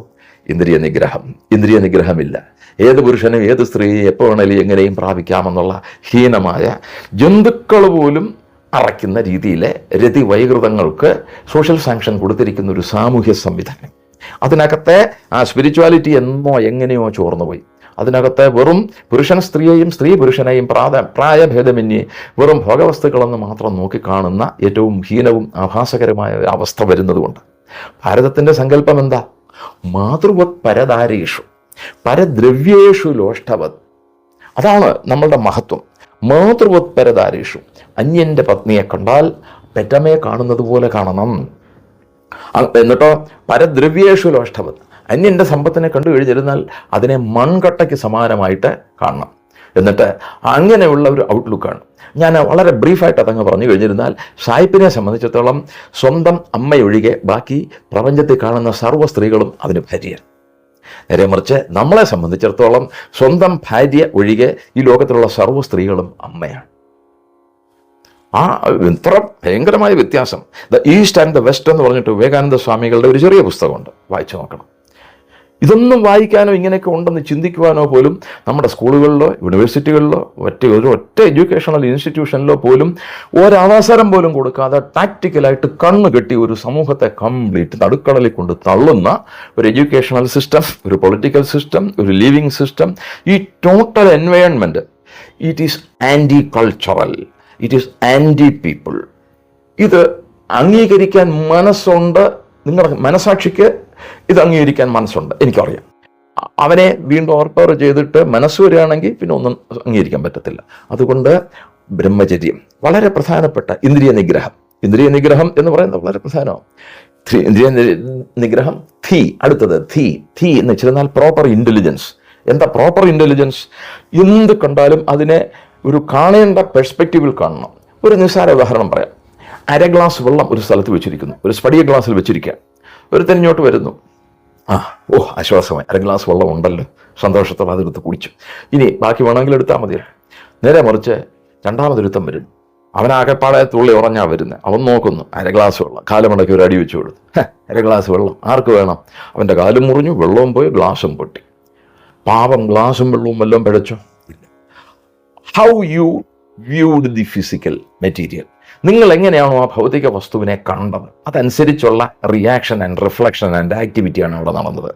അതുപോലെ ഈ പ്രപഞ്ചത്തിൽ നടക്കുന്ന സർവ്വതിനെയും യഥാർത്ഥ വിദ്യ എന്താണോ നമ്മിലെ ആത്മാംശത്തെ ഉണർത്തി നമ്മെ ദേവത്വത്തിലേക്ക് ഉയർത്തിക്കൊണ്ടു പോകുന്നത്, അതിനെ വിദ്യ എന്നും, നമ്മിലെ എല്ലാ നന്മകളെയും കെടുത്തി നമ്മെ അസുരത്വത്തിലേക്ക് കൊണ്ടുപോകുന്നതിനെ അവിദ്യ എന്നും മനസ്സിലാക്കുക. ഇത് ഒരു നമ്പർ ലൈൻ പോലെയാണ്. ഈ നമ്പർ ലൈനിൽ നിന്ന് +1 +2 +3 +4 +5 ഈ ലെവലിലേക്ക് പോകുന്നത് ദേവയാന മാർഗം. മറ്റേത് -1 -2 -3 -4 അസുരയാന മാർഗമാണ്. ഇത് ഞാനിട്ടൊരു വാക്കാണ്, ഈ അസുരയാനം. കാരണം നാളെ നിങ്ങൾ അതാ കാണുന്നത്, അതുകൊണ്ട് ഞാൻ കണ്ടുപിടിച്ചൊരു വാക്കാണ്. നിങ്ങൾ ആരെങ്കിലും ആദ്യമായിട്ട് ഈ വാക്ക് കേൾക്കുകയാണെന്നുണ്ടെങ്കിൽ പേറ്റന്റ് എനിക്ക് തരണം കേട്ടോ. അപ്പം ഞാൻ സൂചിപ്പിച്ചത്, നിങ്ങൾ ഈ ദേവയാന മാർഗത്തിലേക്ക് പോകണോ അതോ അസുരയാന മാർഗത്തിലേക്കോ പോകണം? എനിക്കിതിന് മോട്ടിവേഷൻ തന്നത് ഭഗവത്ഗീതയിലെ ഒരൊറ്റ ശ്ലോകം തന്നെയാണ്. അത് വേറെ ഒന്നുമല്ല, നമ്മൾ വളരെ വളരെ കൃത്യമായ രീതിയിൽ നമ്മിലെ ആത്മാംശത്തെ മനസ്സിലാക്കിയിട്ട് ഉത്തമമായ അവസ്ഥയിലേക്ക് പോയില്ലെങ്കിൽ ആസുരിം യോനിമാപന്ന മൂഢാ ജന്മനി മാമപ്രാപ്യൈവ കൗന്ദേയ തതോയാന്ത്യാധമാം ഗതിം. അർജുന, നീ മനസ്സിലാക്കുക, ഒരു മനുഷ്യൻ അധോഗതിയെ പ്രാപിക്കുന്നതിൻ്റെ ട്രാക്ക് വരച്ചിട്ട് കൊടുത്തിരിക്കുക ഭഗവാൻ. ഒരു എഞ്ചിനീയർ കൃത്യമായിട്ട് ഒരു റോഡ് ട്രാക്ക് വരച്ച് കാണിക്കുന്നത് പോലെ ആസുരിം യോനിമാപന്ന, ഒരു ആസുര യോനികളിൽ തുടർച്ചയായിട്ട് ജനിച്ച് മാം അപ്രാപ്യവ കൗന്ദേയ, എന്നെ പ്രാപിക്കാൻ പോലും സാധിക്കാതെ അധോഗതിയെ പ്രാപിക്കുന്നു. മനുഷ്യൻ അങ്ങനല്ല പോകേണ്ടത്. എപ്പോഴും എല്ലാവരും മയ്യേവ മന ആധത്സ്വ മയി ബുദ്ധിം നിവേശയ നിവസിഷ്യസി മയ്യേവ അത ഊർധ്വം ന സംശയ. നമ്മൾ ആ മാർഗത്തിലേക്കാണ് പോകേണ്ടത്. മയ്യേവ മന ആധത്സ്വ, ഭഗവാൻ പറയുന്നു, നീ എന്നിൽ തന്നെ മനസ്സ് നിർത്തുക. മയി ബുദ്ധിം നിവേശയ, നിന്റെ ബുദ്ധിയെ എന്നിൽ തന്നെ നിവേശിപ്പിക്കുക. എന്നിട്ട് മയി അർപ്പിത മനോബുദ്ധർ, എന്നിൽ അർപ്പിതമായ മനസ്സോടെയും ബുദ്ധിയോടെയും ജീവിക്കുക. അതാ ഊർധ്വം എന്ന സംശയം. അങ്ങനെ വരുന്നവൻ ഊർധ്വഗതിയെ പ്രാപിക്കും. അവന് കാര്യത്തിലൊരു സംശയവും വേണ്ട. ഇപ്പം ഇത് രണ്ട് ബിംബങ്ങളാണ്. ഇത് സമൂഹത്തിൻ്റെ മുമ്പിൽ കൊടുത്താൽ എന്താ നഷ്ടം? ഇതിനകത്ത് എന്ത് റിലിജിയോസിറ്റിയാ? There is no imposition of any religiosity in it. ഇപ്പം ഈശ്വരൻ എന്ന് ചിന്തിക്കുന്നിടത്ത് എല്ലാവർക്കും അത് അക്സെപ്റ്റ് ചെയ്യാമല്ലോ. അല്ലാഹു എന്ന ഭാവത്തിൽ മുസ്ലിം സഹോദരൻ അക്സെപ്റ്റ് ചെയ്തോട്ട്, യഹോവ എന്ന സങ്കല്പത്തിൽ ക്രിസ്ത്യാനി അക്സെപ്റ്റ് ചെയ്തോട്ട്. അപ്പം ഹിന്ദു ദൈവം സഹായിച്ച് നമുക്ക് ദൈവങ്ങൾക്കൊന്നും പറഞ്ഞില്ല. ആവശ്യം പോലെ ഏത് ഡയമെൻഷനിലും ഇഷ്ടദേവത ഉപാസന അനുസരിച്ച് ഏത് ദേവതൻ്റെ ഭാവത്തിൽ വേണേലും ഉപയോഗിക്കാം, അതിൽ ജീവിക്കുക. അപ്പം ഇവിടെ എന്താ പറഞ്ഞു വെച്ചേക്കുന്നത്? You live in God. ഒരു ചെറിയ സംഭവം പെട്ടെന്ന് ഓർത്തു വരിക. മഹാഭാരത യുദ്ധമൊക്കെ കഴിഞ്ഞു, പാണ്ഡവരിങ്ങനെ ഹാപ്പി ആയിട്ട് ജീവിക്കുന്നു. പെട്ടെന്ന് ഒരു ദിവസം ധർമ്മപുത്രർക്കൊരു സംശയം ഭഗവാന്റെ അടുത്ത് ചോദിക്കുന്നു, ഭഗവാനെ, ഒരു മനുഷ്യൻ രാവിലെ ഉണർന്നാൽ രാത്രിയിൽ ചെന്ന് കിടക്കുന്ന സമയം വരെ എത്ര സമയം ഈശ്വര ചിന്ത നടത്തണം, ഈശ്വര സ്മരണം നടത്തണം? അതിന് ഭഗവാൻ പറഞ്ഞ മറുപടി ഞാൻ പറയട്ടെ, പറഞ്ഞാൽ നിനക്ക് താങ്ങത്തില്ല. അല്ല ഭഗവാനെ, അറിയണം. ശരി, നീ ഉണർന്നാൽ ഉറങ്ങുന്ന സമയം വരെ എത്ര സമയമാണോ ശ്വാസം എടുക്കുന്നത് അത്രയും സമയം ഈശ്വരനിൽ ജീവിക്കണമെന്ന് പറഞ്ഞു. ചിന്തിച്ചു നോക്കൂ. That means there is no time allowed to you. ഓർമ്മയിൽ നീ വന്നു കഴിഞ്ഞിരുന്നാൽ നീ ഈശ്വരനിൽ തന്നെ ജീവിക്കുക. നിനക്ക് പിന്നെ വേറൊന്നും അറിയേണ്ടി വരത്തില്ല. ഉദ്ധവോപദേശം എന്ന് പറഞ്ഞൊരു ഭാഗമുണ്ട് ശ്രീമദ് ഭാഗവതത്തിലെ ദശമത്തിലെ മനോഹരമായ, എന്നെ വല്ലാതെ കരയിച്ചിട്ടുള്ള ഭാഗമാണ്. ഉദ്ധവർക്കൊരു അഹന്ത തോന്നി. ഭഗവാന്റെ ഏറ്റവും അടുത്ത ആളാണ്. കൃഷ്ണീനാം പ്രവരോ മന്ത്രി കൃഷ്ണസ്യ ദൈതസഖ ശിശുവോ ബൃഹസ്പതി സാക്ഷാത് ഉദ്ധവോ ബുദ്ധിസത്തമ. ഉദ്ധവന്റെ ഡെഫിനിഷൻ ശ്രീമദ് ഭാഗവതം മൂലഗ്രന്ഥത്തിൽ 59-ാം അധ്യായത്തിൽ പറഞ്ഞു വെച്ചിരിക്കുക. ആദ്യത്തെ ശ്ലോകം, വൃഷ്ണീനാം പ്രവരോ മന്ത്രി, വൃഷ്ണികുലത്തിന്റെ പ്രൈം മിനിസ്റ്ററാണ്. അതുകൊണ്ട് തന്നെ കുറച്ച് അഹങ്കാരം വരും. കൃഷ്ണസ്യ ദൈതസഖ, ഭഗവാന്റെ കൂടെ നെടല് പോലെ ജീവിക്കുവാൻ ഭഗവാൻ അനുവാദം കൊടുത്തിട്ടുള്ളത് ഇദ്ദേഹത്തെ മാത്രമേ ഉള്ളൂ. പിന്നെ ശിശുവോ ബൃഹസ്പതി സാക്ഷാത് ബൃഹസ്പതിയുടെ, ദേവഗുരുവായ ബൃഹസ്പതിയുടെ ഡയറക്റ്റ് ഡിസൈപ്പിൾ. ഉദ്ധവോ ബുദ്ധിസത്തമ. ആ കാലഘട്ടത്തിൽ ഭഗവാൻ കൃഷ്ണജീവിതം നയിച്ചിരുന്ന കാലഘട്ടത്തിൽ പ്രപഞ്ചത്തിൽ ജീവിച്ചിരുന്ന ഭഗവാൻ കഴിഞ്ഞാൽ the most intelligent man in the world. അപ്പം ഇങ്ങനെ ഇരുന്ന ആൾ സ്വാഭാവികമായും അഹന്ത വരുമല്ലോ. ഭഗവാൻ ഉടുത്തിട്ടിടുന്ന മഞ്ഞ വസ്ത്രം എടുത്ത് കൊടുക്കാൻ ഭഗവാൻ ഒറ്റ ആൾക്കേ പെർമിഷൻ കൊടുത്തിട്ടുള്ളൂ, അത് ഉദ്ധവർക്ക് മാത്രം. ഭഗവാൻ ഭക്ഷണം കഴിച്ചിരിക്കുന്ന എച്ചിൽ പാത്രത്തിൽ ഭക്ഷണം കഴിക്കാൻ രുക്മിണി, ജാമ്പവതി, സത്യഭാമ, കാളിന്തി, മിത്രവിന്ദ, സത്യ, ഭദ്ര, ലക്ഷണ 8 അഷ്ടപത്നിമാർക്കും പെർമിഷൻ ഇല്ല, ഉദ്ധവർക്കുണ്ട്. അപ്പോൾ അഹങ്കാരം വരത്തില്ലേ? അപ്പോൾ അങ്ങനെ വന്ന അഹന്ത പക്ഷേ ഒന്ന് ക്ലീൻ ചെയ്തെടുക്കണമല്ലോ. വിട്ടു, ഒരു സ്ഥലത്തോട്ട് വിട്ടു. എവിടേക്കാണ് വിട്ടത്? നേരെ വിട്ടു വൃന്ദാവനത്തിൽ. നീ എനിക്കൊരു ഉപകാരം ചെയ്യണം ഉദ്ധവരെ. എന്താ ഭഗവാനെ? ഞാനൊരു സന്ദേശം തരാം. അവിടെ കൊണ്ടുപോയിട്ട് ആ സന്ദേശം കൊടുത്ത് അവരെയൊക്കെ ദുഃഖത്തിൽ നിന്ന് മോചിപ്പിച്ചിട്ട് നീ പെട്ടെന്ന് ഇഞ്ഞ് വരണം. അപ്പോൾ വണ്ടിയെ കയറി അവിടെ ചെന്നു, സന്ദേശം അങ്ങോട്ട് കൊടുത്ത് ഉടനെ ഇഞ്ഞ് പോരാന്ന് പറഞ്ഞുകൊണ്ട്. പക്ഷെ അവിടെ ചെന്ന് പശുക്കുട്ടികളെ തീറ്റി കുതിർന്ന പശുക്കളുമായിട്ട് തിരിച്ചു വരുന്ന ആ കുട്ടികളുടെ ചുണ്ടിൽ രാമകൃഷ്ണ കൃഷ്ണരാമ, രാമകൃഷ്ണ കൃഷ്ണരാമ, മൂന്നാമതൊരു വാക്കില്ല. കുറച്ചുകൂടെ അകത്തേക്ക് ഇരുന്നപ്പോൾ അകത്തു നിന്ന് ദീപം കൊളുത്തിക്കൊണ്ടുവരുന്ന ഗോപസ്ത്രീകൾ അവരുടെ ചുണ്ടിലും രാമകൃഷ്ണ കൃഷ്ണരാമ, കൃഷ്ണരാമ, രാമകൃഷ്ണ. ഇത് മാത്രം. അന്തരീക്ഷം മൊത്തവും ഭഗവത് വിഭൂതി മാത്രം. നോക്കുന്നിടത്തൊക്കെ എഴുത്തച്ഛൻ എഴുതി വെച്ചിരിക്കുന്നു, ഭിത്തികൾ തോറും ദിവ്യമൂർത്തികൾ ചിത്രം കണ്ടു, ഭിത്തികൾ തോറും ദിവ്യമൂർത്തികൾ ചിത്രം കണ്ടു. എനിക്ക് ബാക്കി പറയാനൊക്കത്തില്ല, കണ്ണു പറഞ്ഞു. എവിടെ നോക്കിയിരുന്നാലും ഭഗവാന്റെ ചിത്രം, തേജസ്സുറ്റ ചിത്രം. ചില ചിത്രങ്ങൾ കണ്ണടിച്ച് കാണിക്കുന്നു, ചില ചിത്രങ്ങൾ ദേഷ്യപ്പെടുന്നു. ഇതൊക്കെ ഈ കുട്ടികൾക്ക് നേരിട്ട് കാണാൻ സാധിക്കുന്നു.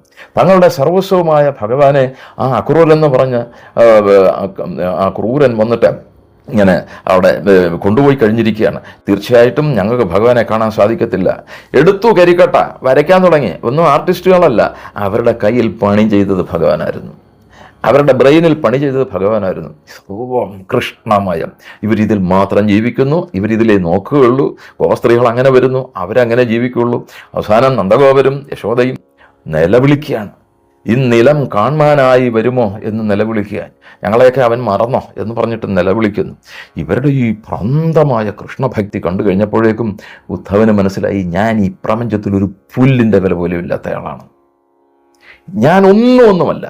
കാരണം ഈ പ്രപഞ്ചത്തിൽ ജീവിക്കുമ്പോൾ ക്ഷണമെങ്കിലും കൃഷ്ണന്റെ സ്മരണയുണ്ടായാൽ അത് മോക്ഷകാരണമായിട്ട് ഭവിക്കും. ശാസ്ത്രഗ്രന്ഥങ്ങൾ അതാണ് പറയുന്നത്. അങ്ങനെയാണെങ്കിൽ സദാസർവദാ കൃഷ്ണനിൽ ജീവിക്കുന്ന ഇവരുടെ അവസ്ഥ എന്താ? What is the greatness? ക്ഷണം പ്രപഞ്ചത്തിലെ സർവ്വ ബഹളത്തിൻ്റെ ഇടയ്ക്കും ഒരു ക്ഷണമെങ്കിലും കൃഷ്ണനെ സ്മരിക്കാൻ സാധിക്കുന്നവന് മോക്ഷം കിട്ടും. അങ്ങനെയാണെങ്കിൽ കൃഷ്ണനിൽ സദാ ജീവിക്കുന്ന, കൃഷ്ണനല്ലാതെ വേറൊന്നും ഇല്ല എന്ന് ചിന്തിക്കുന്ന, കൃഷ്ണനിൽ ജീവിക്കുന്ന, ലീവ് ഇൻ കൃഷ്ണ, ആ അവസ്ഥയിലെത്തിയവർക്ക് എന്താണ് അവസ്ഥ ചിന്തിക്കുന്നു. അവസാനം എന്താ ഭാഗവതത്തിൽ പറഞ്ഞു വെച്ചേക്കുന്നത്? മൂലം ഭാഗവതത്തിൽ പറഞ്ഞു വെച്ചേക്കുന്നത്, മെസ്സേജ് കൊടുക്കാൻ വന്ന ആള് എവിടാ വന്നതെന്ന് അറിഞ്ഞൂടാ, പരിസരം മറന്നു. ഉവാച കതിചിന്മാസാൻ, ഞാൻ പ്രമാണമാണ് പറയുന്നത്. ഉവാച കതിചിന്മാസാൻ, എത്ര മാസം ജീവിച്ചിരുന്നു, എത്ര മാസം അവിടെ ജീവിച്ചു, ഇവരോടൊക്കെ ഇന്ന് അറിയത്തില്ല. കാടലിൽ പാതിരാത്രിയിൽ അന്ധകാരത്തിൽ ഇങ്ങനെ പോകുമ്പം അറ്റ്ലാന്റിക് ഓഷൻ്റെ നടുക്ക് എത്തിക്കഴിയുമ്പോൾ വേറൊരുത്തനെ പൊക്കിയെടുത്ത് കടലിൽ തള്ളി എങ്ങനെ കിടക്കും? ഏതാണ്ട് അതുപോലെ കിടക്കുകയാണ്. കാരണം എവിടെയാണെന്ന് പോലും അറിഞ്ഞുകൂടാ, ഇങ്ങനെ ഫ്ലോട്ട് ചെയ്ത് പോവുക, ഇങ്ങനെ പോവുക. What is happening in and around ഒന്നും അറിഞ്ഞുകൂടാ, എവിടെയാണ് ജീവിക്കുന്നത് ഒന്നും അറിഞ്ഞുകൂടാ. അപാരമായ അദ്ദേഹത്തിൻ്റെ അവസ്ഥ. അങ്ങനെ ജീവിച്ചു. അവസാനം ഭഗവാൻ തന്നെ അലക്കി ഈ തുണി വെളുത്തു എന്ന് കണ്ടപ്പം നമ്മൾ ഈ വാഷിംഗ് മെഷീനിൽ നിന്ന് മാറ്റുമല്ലോ, ഏതാണ്ട് അതുപോലെ വാഷിംഗ് മെഷീൻ മാറ്റാൻ അടുത്ത ദിവസം രാവിലെ പോകാനുള്ള അനുജ്ഞ ഭഗവാനിൽ നിന്ന് കിട്ടിയപ്പോൾ ഉദ്ധവർ രാവിലെ നേരെ ചെന്ന് തേറിൽ ചെന്നപ്പോൾ ശിക്ഷ. കഷ്ടിച്ച് പ്രശ്നം കുത്തി ഇരിക്കാൻ മാത്രം സ്ഥലം ഉണ്ട്, ബാക്കി കംപ്ലീറ്റ് പലതരം ഉപഹാരങ്ങളെ കൊണ്ട് അവർ നിറച്ചു വെച്ചിരിക്കുക. ഓരോ കന്നുകാലി തീറ്റുന്ന ചെറുക്കനും കൃഷ്ണന് കൊടുക്കാൻ ഒരു ഉപഹാരമുണ്ട്. ഇത് ഉണ്ണിക്കണ്ണന് കൊടുത്തേക്കണേ, ഇത് ഉണ്ണിക്കണ്ണന് കൊടുത്തേക്കണേ. ഓരോ ഗോപസ്ത്രീക്കും ഒരു ഉപഹാരമുണ്ട്. അവിടുന്ന് എല്ലാവരുടെയും ഓരോ ഉപഹാരങ്ങൾ കൊണ്ട് നിറഞ്ഞിരിക്കുക. ഇദ്ദേഹത്തിന് കഷ്ടിച്ച് പ്രശ്നം കുത്തിയിരിക്കാനുള്ള സ്ഥലം മാത്രമേ ഉള്ളൂ തേരിനകത്ത്. തകർന്ന് തരിപ്പണമായിപ്പോയി. അങ്ങനെ നിൽക്കുമ്പോൾ അങ്ങനെ വന്നിട്ട് എന്തൊക്കെ അവർ പറയുന്നുണ്ടോ, ആ ഭാഗം നമ്മളെ ഒന്ന് ശരിക്കും നിർത്തി അത് ചിന്തിക്കണം. ശാശ്വതമൂർത്തിയാകും കൃഷ്ണങ്കൽ സദാ ഭക്തി നിശ്ചലയായി ഇടണം ഞങ്ങൾക്കു ദിനം തോറും. കായമിങ്ങത് നമസ്കാരാർത്ഥം വന്നിടണം. വായിനാൽ ചൊൽവതൊക്കെ സൽക്കഥയായി ഇടണം. ചെയ്വതൊക്കെയും ഈശപൂജയായി വന്നിടണം. ദൈവമെന്നിയേ മറ്റു ഞങ്ങൾക്കു ഗതിയിൽ.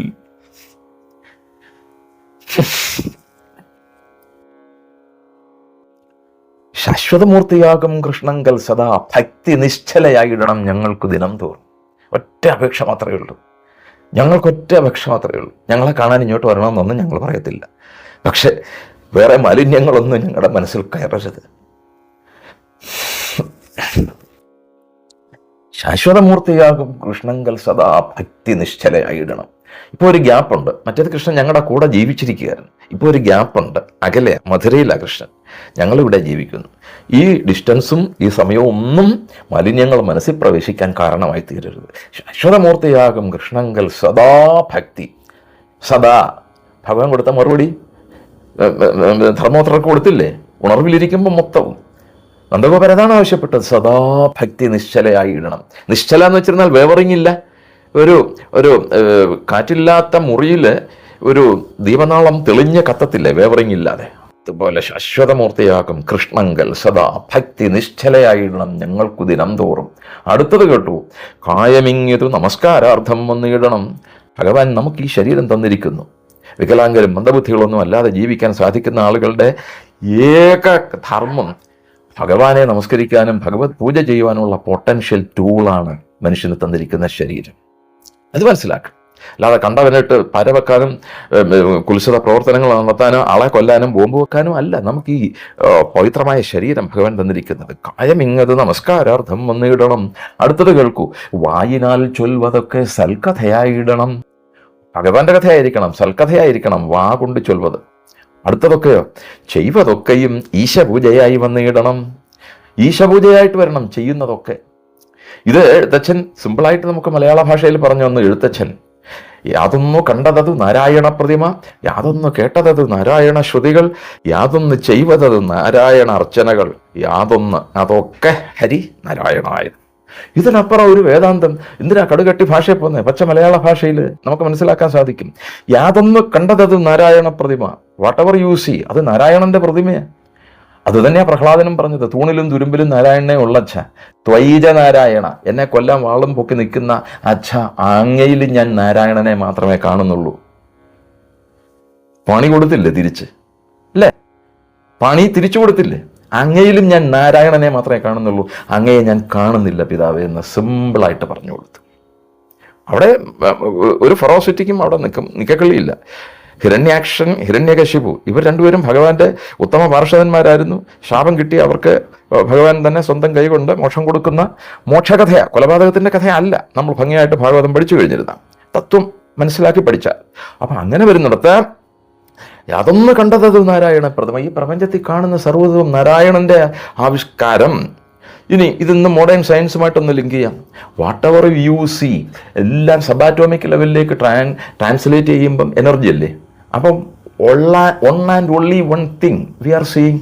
അപ്പം എൻ്റെ body another bundle of energy, your body another bundle of energy, third person another bundle of energy, fourth person another bundle of energy. അപ്പം എൻ്റെ ബോഡി ബണ്ടിൽ ഓഫ് എനർജി ആണെങ്കിൽ ഞാൻ കാണുന്നതെല്ലാം ബണ്ടിൽസ് ഓഫ് എനർജീസാണ്. അപ്പോൾ ഫിസിക്സിൻ്റെ ഭാഷയെ നോക്കിയാലും ഈ വേദാന്തത്തിൻ്റെ ഏകാത്മകത നമ്മൾ അവിടെ ദർശിക്കുക. ദർ ഇസ് നത്തിങ് സെക്കൻഡ്, രണ്ട് ഇല്ല. അതിനെയാണ് ഭാരതം അദ്വൈതം എന്ന് പറയുന്നത്. രണ്ടില്ല, ഒന്ന് മാത്രമേ ഉള്ളൂ. ആ ഒന്ന് മാത്രം റിയലൈസ് ചെയ്ത് ആ ബോധതലത്തിലേക്ക് മനുഷ്യൻ്റെ മനസ്സ് ഉയരാൻ സാധിക്കുന്നിടത്ത് സംഘർഷത്തിന് സ്ഥാനമുണ്ടോ? വിദ്വേഷത്തിന് സ്ഥാനമുണ്ടോ? കൊല്ലാൻ സ്ഥാനമുണ്ടോ? പകയ്ക്കോ അല്ലെങ്കിൽ കളിയാക്കാനോ അല്ലെങ്കിൽ ഏതെങ്കിലും തരത്തിലുള്ളതായ നെഗറ്റീവ് ആക്ടിവേഷന് അവിടെ സ്ഥാനമുണ്ട്. എന്താ ഇത് ചിന്തിക്കാത്തത്? പോത്തുകൾ പോലെ ശരീരം വളർന്നിട്ട് വല്ല പ്രയോജനമുണ്ടോ? ഉണ്ടോ? ഇല്ല. ചിന്തിക്കണം. ഈ ചിന്തിക്കുന്ന സാധനത്തിനെ ഉത്തമാംഗം എന്നാണ് വിളിക്കുന്നത്. ഉത്തമാംഗം, ശിരസിനെ ഉത്തമാംഗം, ബ്രെയിനിനെ ഉത്തമാംഗം എന്നാണ് വിളിക്കുന്നത്. എന്ന് വെച്ചിരുന്നാൽ ബാക്കി അധമാംഗങ്ങളല്ല. ഈ ഉത്തമാംഗത്തിൽ മാത്രമേ ചിന്താശേഷിയുള്ളൂ. എൻ്റെ വിരലിൻ്റെ അറ്റത്ത് തിങ്കിങ് ന്യൂറോൺസ് ഇല്ല, കാലിൻ്റെ അറ്റത്തില്ല. തിങ്കിങ് സെൽസ് ഈ ന്യൂറോൺസ് ആണ്, ബ്രെയിൻ ന്യൂറോൺസ്. ബ്രെയിൻ ന്യൂറോൺ എന്ന് പറഞ്ഞു കഴിഞ്ഞാൽ ഒരു ആവറേജ് ഗ്രോൺ അപ്പ് മനുഷ്യൻ്റെ ബ്രെയിൻ ന്യൂറോൺ എന്ന് പറഞ്ഞു കഴിഞ്ഞിരുന്നാൽ ഏതാണ്ട് 98 ബില്യൺ മുതൽ 104, 105, 106 ബില്യൺസ് ന്യൂറോൺസിൻ്റെ ഒരു ക്ലസ്റ്ററാണ്. മാക്സിമം 1.5 കിലോ വെയിറ്റ് വരുന്നൊരു സാധനമാണ്. ഇതിനകത്ത് ഈച്ച് ആൻഡ് എവരി ന്യൂറോണാണ് നമ്മുടെ കംപ്ലീറ്റ് ആക്ടിവേഷൻസിനെ കൺട്രോൾ ചെയ്യുന്നത്. ഇതിന് മാത്രമേ റീപ്രൊഡ്യൂസ് ചെയ്യാനും റിപ്പയർ ചെയ്യാനും ഉള്ള പെർമിഷനുള്ളൂ, പവേഴ്സ് ഉള്ളൂ.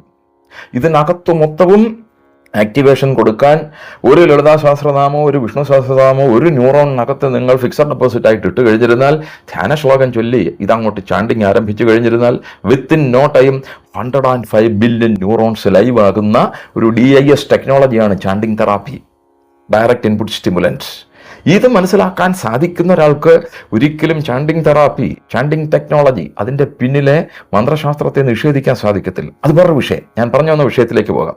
നമ്മൾ നല്ലതായിട്ട് മനസ്സിലാക്കി കഴിഞ്ഞിരുന്നാൽ നമ്മൾ ഈ പ്രപഞ്ചത്തിൽ ചെയ്യുന്നത് മൊത്തവും ഈശ്വരപൂജയാണ് എന്നും നമുക്ക് മനസ്സിലാക്കാൻ സാധിച്ചാൽ ഈ ഏകാന്തികമായ ഭാവത്തോടുകൂടെ, ഏകാത്മകമായ ഭാവത്തോടുകൂടെ പ്രപഞ്ചത്തെ നോക്കിക്കാണാനും സേവിക്കാനും വിനയത്തോടെ ഉൾക്കൊള്ളാനും, തള്ളേണ്ടതിനെ നിഷ്കരണം തള്ളിക്കളഞ്ഞിട്ട് കൊള്ളേണ്ടതിനെ യാതൊരു അപ്പോളജിയും ഇല്ലാതെ ഉൾക്കൊള്ളാനും നമുക്ക് നമ്മുടെ മനസ്സിന് ത്യാജ്യ ഗ്രാഹ്യ വിവേചന ശേഷി വരും.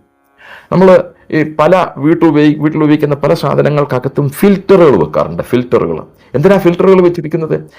വേണ്ടതിനെ മാത്രം ഉൾക്കൊള്ളാനും വേണ്ടാത്തതിനെ ബ്ലോക്ക് ചെയ്ത് നിർത്താനും അല്ലെ വെളിക്കളയാനും വേണ്ടിയിട്ടാണ്.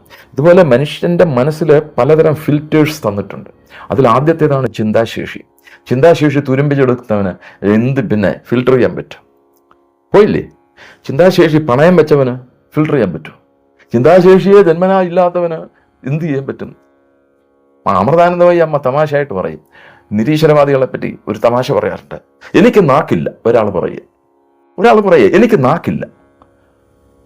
നീയാണോ പറഞ്ഞത് നിനക്ക് നാക്കില്ലെന്ന്? അതെ, എനിക്ക് നാക്കില്ല. നിനക്ക് നാക്കുണ്ടോ? എനിക്ക് നാക്കില്ല. മണ്ടനെന്നല്ലാതെ ഈ തിരുമുണ്ടനെ പറ്റി എന്ത് പറയാൻ? ഈ നാക്കുള്ളതുകൊണ്ടല്ലേ എനിക്ക് നാക്കില്ലെന്ന് പറയാൻ പറ്റുന്നു. അതുപോലെ ഈശ്വരനുണ്ട് മോനെ.